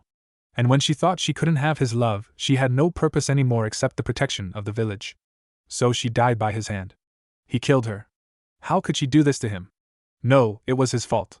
She was everything a person could want, wasn't she? And he was too stupid to notice her before. Too hung up on lingering grudges and sentiments of resentment he had against someone who was already dead. And afterwards he couldn't because of him. His friend. His teammate. His brother. The one who gave his life for him. The one who loved her. The one who taught him what bonds meant. What it meant to be lenient. That it was okay to forgive. To not blame himself for things he could not control. But how could he? He died protecting him. He who didn't deserve it. Gave him his clan's most prestigious existence. A part of him. He felt guilt using it. The 1,000 jutsu that he learned. The very bane that had earned him the moniker Copy Ninja, amongst many others. But it was the only thing that he had of him. An endowment of his final act. His depression came soon after that. Friend killer Kakashi, was it? He lost count of how many monikers he had by now. His sensei had tried to help him by assigning him to the Umbu. Gave him the meticulous task of protecting his wife, Uzumaki Kushina, and their unborn son. Sensei's son? Thinking of the blonde-haired Gaki and how much he resembled his late sensei had made him all the more aggregated with guilt. He didn't deserve to be the scapegoat for the village to direct all their hatred on. He was sensei's son. The son of the Yondaime Hokage. And he was ostracized for something that wasn't even his fault. And he didn't even take care of him. Didn't even look at him. Not even once. He was scum. He went against his very own ideals that his friend taught him. He deserved to die. He had tried to kill himself. To put an end to all of this suffering. He couldn't perform the act himself. Then there would be no difference between him and his old man. He tried other ways. By going on S-ranked missions, throwing himself in the line of fire. Drinking himself into misery. But in the end, he always survived. It was like the world hated him. Karma's a bitch, isn't it? He would always visit them. And engulf himself in misery. But over the course and passage of time, he learned to bear it with some meager amount of grit he had left. The burden that would always remain with him. He would abstain from life and the pleasures that came along with it. It was his way of atonement and redemption. He was convinced of this. His friends, his classmates, and even the Hokage himself, all tried to reason otherwise, but he was rigid and adamant on his beliefs. Just him and his porn novels. Not a bad way to live, was it? He sensed a familiar presence but didn't react. Kakashi-san, the Hokage has requested your presence. The masked shinobi turned around and gave his signature smile with his eyes closed. How have you been, Kenshiro? The Umbu in question sighed at his senior's actions. I've told you not to call me that while I'm on duty, senpai. Sorry, he uttered, waving his hand dismissively with his usual bored but slightly jovial tone. He continued, tell Hokage-sama I'll be there shortly. The Umbu just shook his head and shined out of the graveyard, leaving behind a trail of leaves in his presence, leaving the masked shinobi alone to carry out his impending commitment. The Hokage monument was not a structure of drastic architecture. It was convenient in terms of locomotion even if you did have to walk a bunch of stairs, but that wasn't anything difficult in a shinobi-centric world. The Hokage's briefing room was adequate. Outside the average-size room was the desk of the Hokage's secretary. The room itself consisted of a couch, a couple of chairs and a desk. A bookcase filled with scrolls of variety. On the wall were portraits of all the previous shinobi who held the prestigious title, in order. Men who defined fortitude and gallantry in fine terms. Each of them having sacrificed ample, to ensure and to keep the will of fire from burning out. The current occupant of the meticulous position was stretching his old and fossil legs. If there was one thing he hated in his job, even more than diplomacy, it was the accursed paperwork. Or rather, the infamous Hokage's curse. He didn't know how his predecessors and his successor had dealt with this bullshit. Mountains and mountains of it. And it keeps growing. Wait, wasn't that one just about finished? He was so distraught with the brutality of it that it made him paranoid. He kept trying to pinch himself and congregate his chakra as he was convinced that someone was pulling a prank on him with a genjutsu, making the camouflaged umbu hidden from plain sight snicker. He uttered a long and depressing sigh littered with a dash of curse. He needed a break. He grinned rather salaciously behind closed doors. He flicked his finger, making the umbu leave their posts for a total of 20 minutes. More than enough time. He pulled the drawer of his dusty and trusty desk and lifted the counterfeit sheet of wood he had made specifically for its purpose. A seal was drawn on it which made it so only the Hokage himself could remove it. Otherwise, it would keep the contents under remain sealed and give the appearance of nada. A rather cunning genjutsu seal orchestrated by the Hokage himself with the help of his trusty and morally corrupted student.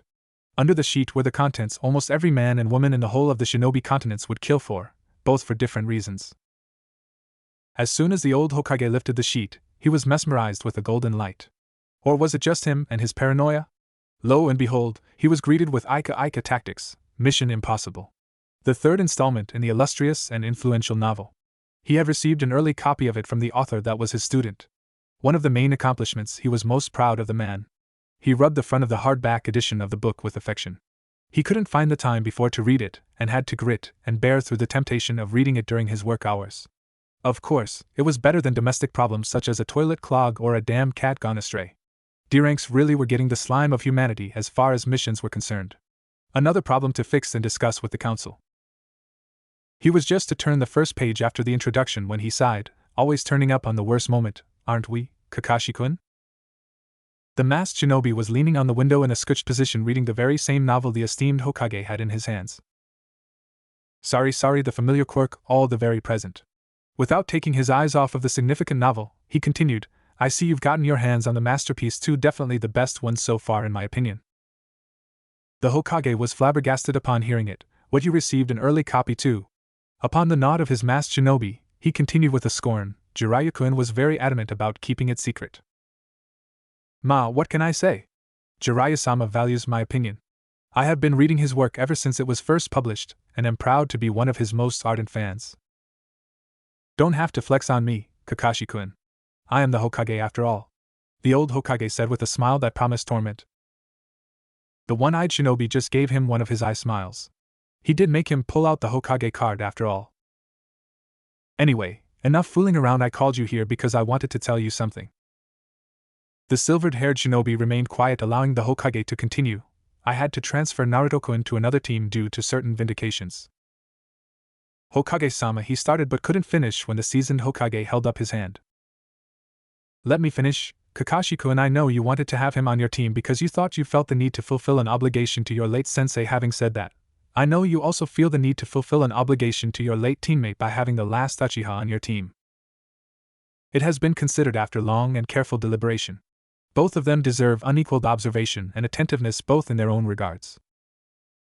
The silver-haired shinobi had an indiscernible expression on his face, so the Sarutobi continued, Sasuke-kun has issues of trauma and recurring episodes of his encounter with his elder brother. And of course, there are the other issues that he has. He rarely leaves the compound. He has next to no social interaction.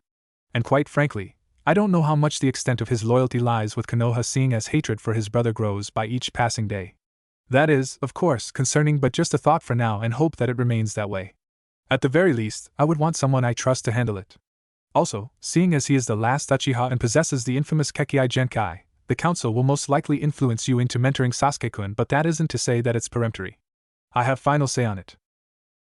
He laid his head on his hands with a concerned expression, and on the other hand, there's Naruto-kun. I would honestly admit that before certain circumstances happened which led me ultimately to making this decision, Naruto-kun possessed no talent. A nameless orphan. That was all he was and all he was made out to be. His academy statistics and IQ score were well below the average, as you've undoubtedly seen in the report I've given you. Upon the nod of his shinobi, he paused a little before he continued, I've come to notice that it was entirely my fault, the Hokage concluded, for then, which astounded the masked shinobi. I've done a lot of wrong things in my life, Kakashi-kun, a lot of things I regret, and the unfortunate treatment of Naruto-kun is one of them. His ostracization. The village needed a scapegoat, and I let him be just that. Those who leaked such cardinal information about him are still unknown. But it could have been avoided had I tried harder. A loophole could have been found around had I worked hard enough, and Naruto-kun wouldn't have had to face the trails he did till this very day. He would have had a normal childhood, as did my very own grandson. Kami knows he deserves it.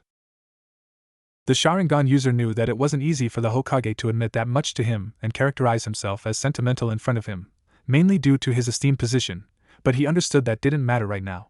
He wanted to come clean. And what was he to say anything? He himself was riddled with guilt in regards to the blonde-haired shinobi. The Hokage then concluded, "You can't focus on both of them. You would have had to be partial towards one of them. Had Naruto-kun and Sasuke-kun been on the same team, it would have been a mistake. I hope you understand that now." There was a lot that the old Hokage couldn't tell the masked shinobi. The introduction of his counterpart, his self-attempts on his life. He was already dealing with demons before and didn't want to impose any more burdens on the masked shinobi. The Sharingan user by all fair means did not know what to think. The Hokage was making a fair disputation. He still wanted his sensei's son on his team, but that was his own sentimentality talking, and besides, the Hokage was right. He couldn't deal with both of them concurrently. But due to the obligations he felt, he was ready to resort to drastic measures if he had to, but even if he would have been able to deal with both of them, then the third individual on their team would have been neglected. The argument was ambiguous, but the experienced shinobi knew better than that. But if he was being honest with himself, as much as he hated to admit it, he wanted the Uchiha on his team more due to certain reasons. He was ashamed of being partial towards the Uchiha more than his late sensei's son, but the recurring guilt he felt in regards to his teammate was more persuasive than that, and he relented. But that was before he had this discussion with the Hokage. Those were his initial thoughts coming into this whole state of taking on an official team this year when the Hokage told him who his students were going to be. That nagging in the back of his mind that was telling him that it was wrong of him and selfish to do such a thing, but he was ignorant due to his state of perpetual guilt. It was then he gathered that it was probably for the better that the blonde-haired chibi would be transferred to another team. It was for the better, he deduced, both in regards to his future growth and maturity. He knew that he deserved unparalleled attention. And he also felt that he didn't deserve to teach him either. As much as he wanted to have him on his team, he relented. But of course not without his curiosity. "I see who is going to be mentoring Naruto then." The old war-ridden Hokage gave a small smile. "Another Uzumaki. Nichan, this one is so cool." Ashina took his chibi to the weapons shop after they were done with their onslaught of ramen from Ichiraku. Tucci and Ayam were happy that Naruto found someone who could take care of the blonde. They were rather fond of the boy, and it was reciprocated by the blonde as well. He could talk for hours in front of both of them, and they would listen to the boy with their utmost intention. Tucci even gave the boy an extra if he had earned it. Ayam would rub his cute little whiskers from time to time. They adored the boy so much that they kicked out any customer who asked them to rid of him. The father and daughter were two of the very few people who had the blonde's respect and affection. There were a couple of weapon stores in Konoha, but Ashina as his adult self knew which one was foremost out of all of them. The Takahashi Forge and Company. There was a multitude of reasons why the redhead chose this. It was owned by the father of Naruto's senior by 2 years, Tenten. Tenten's father was a retired shinobi who also served in the Third Great War. So he was familiar with the outcome of the Kyuubi invasion and what happened. He was neutral in regards to the container of the Great Nine Tails. But that wasn't the reason Ashina chose this shop to go to. He would take care of anyone who would try to harm the boy through prudent means. It was because it was the best one in Konoha and the only one who made and forged kenjutsu weaponry. Specifically katana and wakizashi.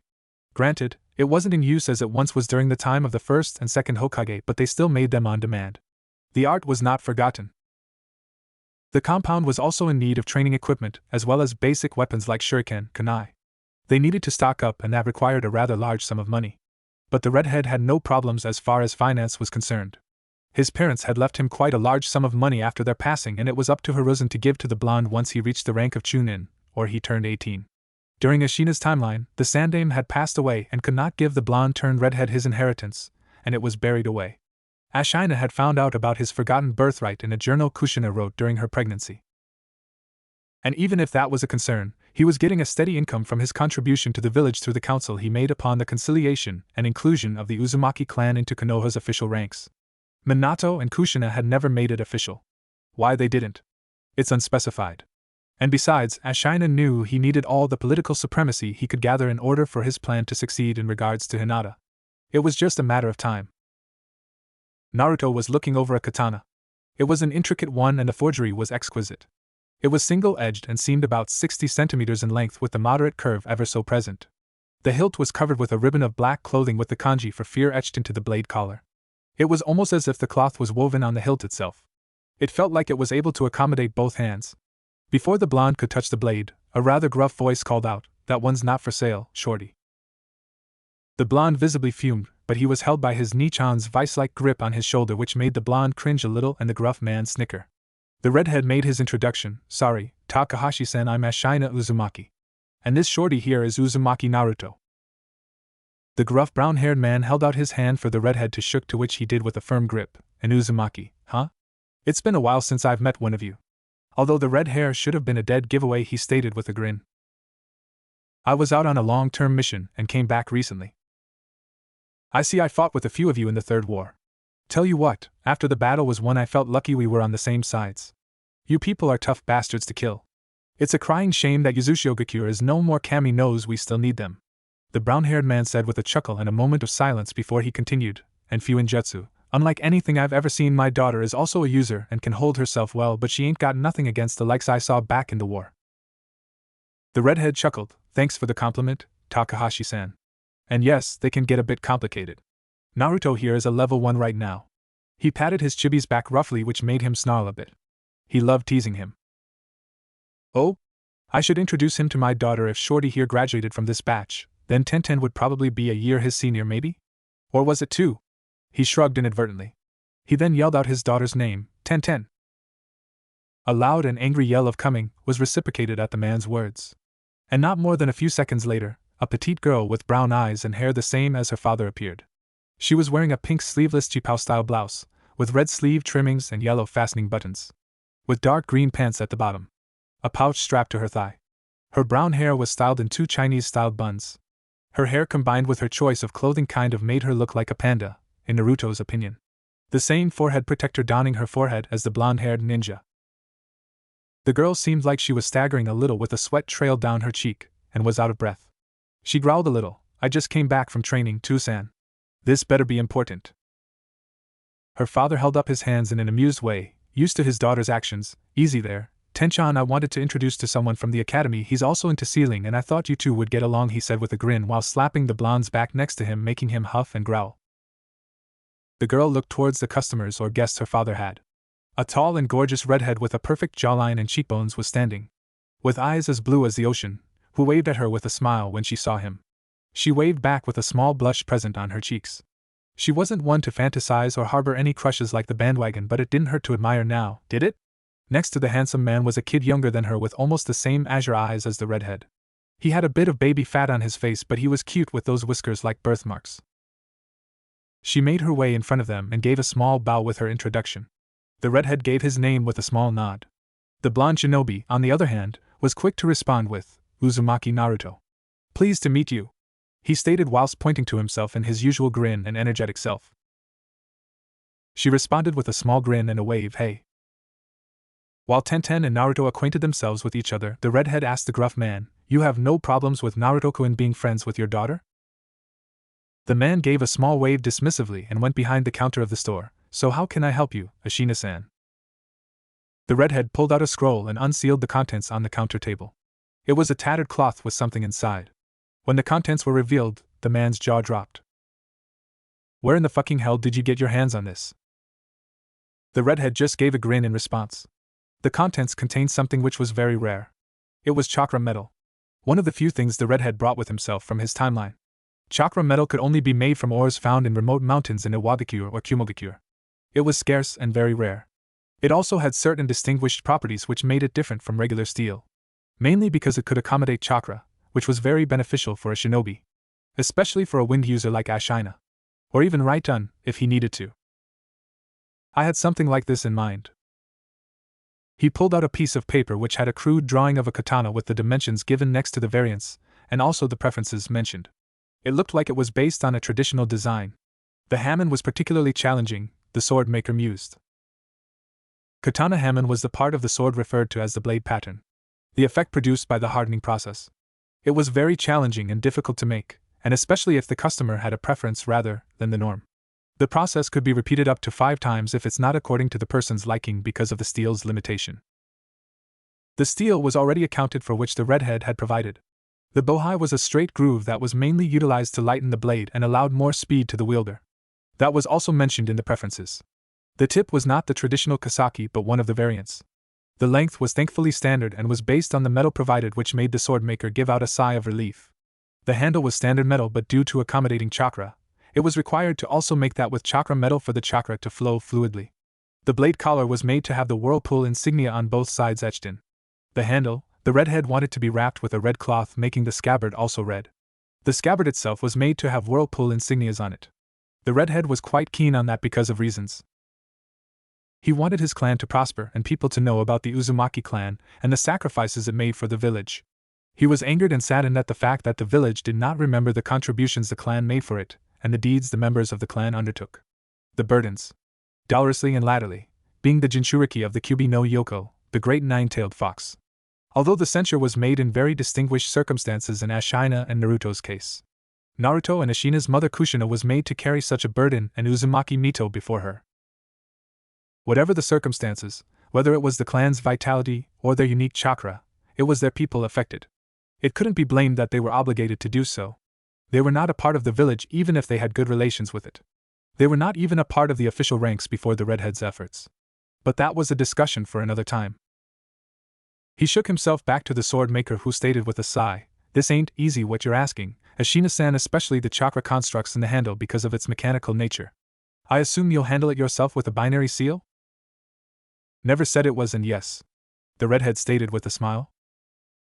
"Chakra metal is very difficult to forge, but not like it ain't possible. It'll make the price go a little higher, I admit, but it'll be according to your liking. That's all I want. Expect it to be done in 2 to 3 weeks. Hey, how did you do that?" Naruto scratched his head with a confused expression. "Do what?" The bun-haired kunoichi was flabbergasted and was making such a face that Naruto found to be utterly amusing. She stated with a rather tense tone, "You're serious, right? You're not messing around with me?" "Nope." The girl groaned with misery in her tone, which led him to slightly pull away from her. "Wait, you're not going to hit me now, are you?" he asked, suddenly petrified. The girl suddenly lost her self-inflicting expression and giggled a bit at the horrified expression he was making. "No, silly, why would I hit you?" "Oh." Instant calm. A weird one, the girl pondered. But talented too. Naruto had shown her, or rather drawn, one of the seals he was working on. A task given to him by his Nichan. The kanji wasn't perfect, but he was getting there. The seal wasn't a complex one by any means, and by his technique and mechanism. It was a storage seal that his Nichan could make while blindfolded, in seconds. It was efficient for the blonde to know about these, the redhead had told him. No more backpacks, no more carrying all that stupid stuff. It was pretty simple. So he didn't get why the panda girl in front of him was so surprised at that. "Do you even know what you just did?" the girl said in her perplexed state. "I mean, I made a storage seal. The one I was working on?" Naruto said, still surprised why the girl was making that face. The panda-haired girl stated with gritted teeth, "That seal is supposed to be a level 6 seal according to the index. Genin aren't supposed to learn seals this complex. I'm a level 3 or 4 at best right now, and that seal is beyond me." The blonde scratched his head. "Really? Nichan made it look pretty easy. Took me a while to get it down, but I did do it," he said with a puffed chest, which made the girl smile amusedly. Definitely a weird one, which was saying something because of certain people she was acquainted with on her team. She didn't know whether he was pretending to not know what he had done, or maybe he was just that naive. Because that seal was something unlike she hadn't seen from the many books she read on Fuinjutsu. The technique was flawless. The drawing wasn't perfect, but it was understandable that it was inexperience, mainly because she had been there herself. The arrays were aligned in ways she hadn't thought possible. The matrix was complex in a certain way. It was tied in with the variant arrays themselves. It was amazing because it was complex at first glance, but was utterly simple once you got past the entanglements. It was perfect for hiding explosive seals. Cheeky was the word she would use. Her main objective was storage seals, so she was familiarized with them the most because her arsenal and her techniques were mainly reliant on scrolls filled with seals. Unfortunately, she couldn't use this technique as much as she wanted to, because her muscle memory on drawing seals was dependent on her version of it, but it didn't hurt to learn more about it. "Can you draw it again? I want to look at it carefully." Now the blonde was a bit nervous heading into this whole thing. When the panda girl grabbed his hand and took him to her house's yard as it was connected with the shop itself. He was skeptical, or rather apprehensive, because he had never hung out with anyone like this before. Sure, he didn't let it show, but he was a lonely kid. Because no parent had ever let their kid play with him. He covered it up with a mask bearing a semblance of being neutral, or happy, which no one other than his Nichan had been able to discern so far.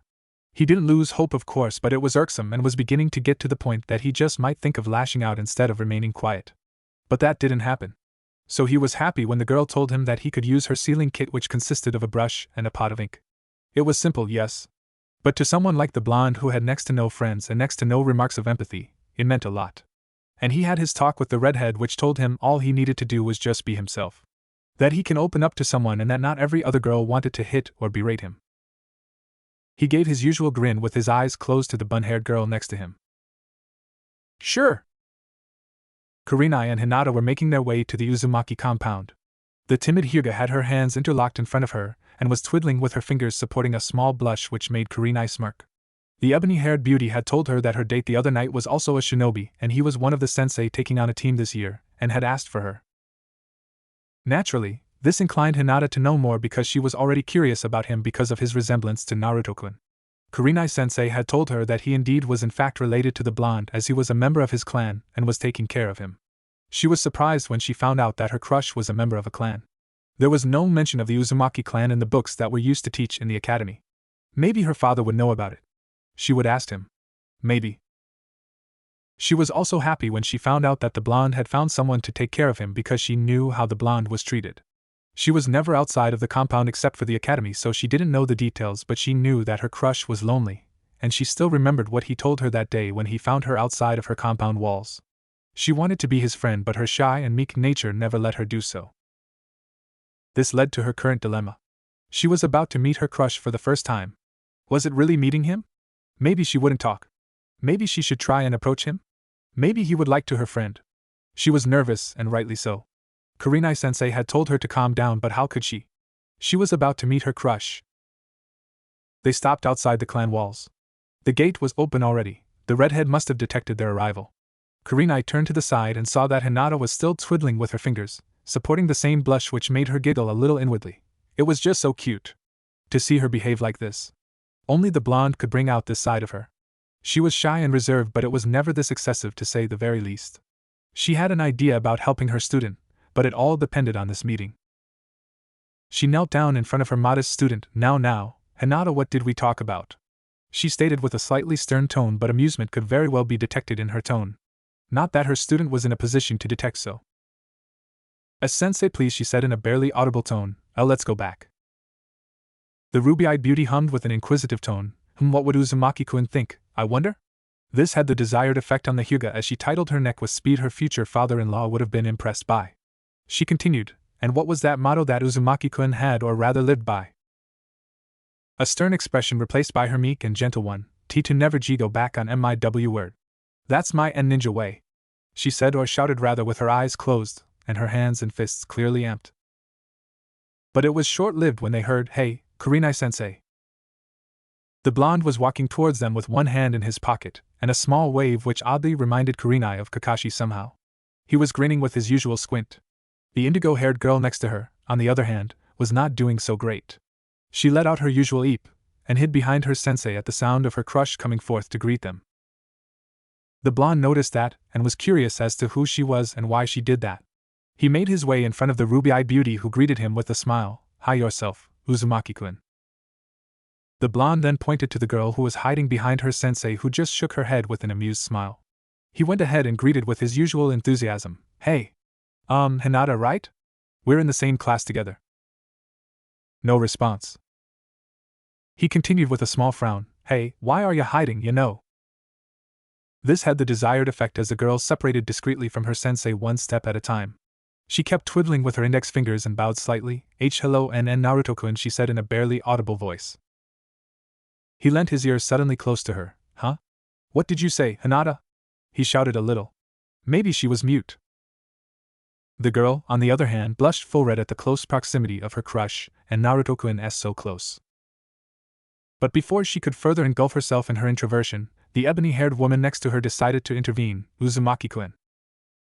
This shook the blonde as he looked at the genjutsu mistress in an inquisitive glance which made her elaborate. She's just feeling a little down today. I made it in time, otherwise the poor girl was definitely going to faint, but oh, so cute. This made the blonde utter an oh and frown. He felt kind of bad now that he yelled at her a little. If his Nichan was here, he'd definitely get shredded for that. He then approached the indigo-haired girl whose face was kind of red. Maybe she had a fever? He gave a small bow. I'm sorry, I didn't mean to yell at you. I hope you feel better. This surprised the ruby-eyed woman next to the girl because the cute Gaki was never known for his conduct. It was actually quite the opposite. An innocent frown was on his masculine face, making his whisker marks wrinkle, which was the Hyuga's favorite part of the blonde's face next to his gorgeous blue eyes. Now was not the time to fantasize. She felt really bad that she made the blonde feel this way. No! She had promised herself. She won't back down. She would talk to him. She took a deep and calming breath. Still twiddling with her index fingers and not making any eye contact in the slightest. It's okay, and Naruto-kun, it was my fault to begin with. Kurenai uttered a sigh of relief at that. A coherent sentence in front of the blonde. It was progress. The blonde was confused as to why she talked like that, but still gave a bright smile at hearing that. No worries, Hinata. I hope we can be friends. His response threw the indigo-haired girl for a loop. The girl was astonished, to say the very least. She never would have expected that the proud failure, her source of strength, her source of willpower, the one she looked up to, would ever be friends with someone like her. A disappointment. To her family and her clan. Surprise didn't even begin to describe what she felt, and that was just sugarcoating it. It was like her brain disconnected, and she just looked towards her crush with a bamboozled expression. Hello? Hinata? It took a couple of tries, but her brain rebooted and it was able to process what happened. Warmth flooded her cheeks as she was happy after many days as she could remember. She gave a complacent smile and finally made eye contact with her crush. I would like that, and Naruto-kun. Naruto just grinned in response with a thumbs up. Kurenai was fawning internally but shook herself off in front of the genin. Shall we head inside, Uzumaki-kun? I would like to speak to your Nisan about something. Oh right. Sorry, come on in. The redhead was sitting on the chair in front of the desk with scrolls littered on it. He was working on a seal himself, with his clone working on clan issues he had to deal with in regards to the council. There were still a lot of issues that he needed to work out. First and foremost would be the compound's deeds, which were conformed by the council and the laws of the village. But to make it official, a title needed to be instated, which was what his clone was working on in terms of the necessary documents required for it.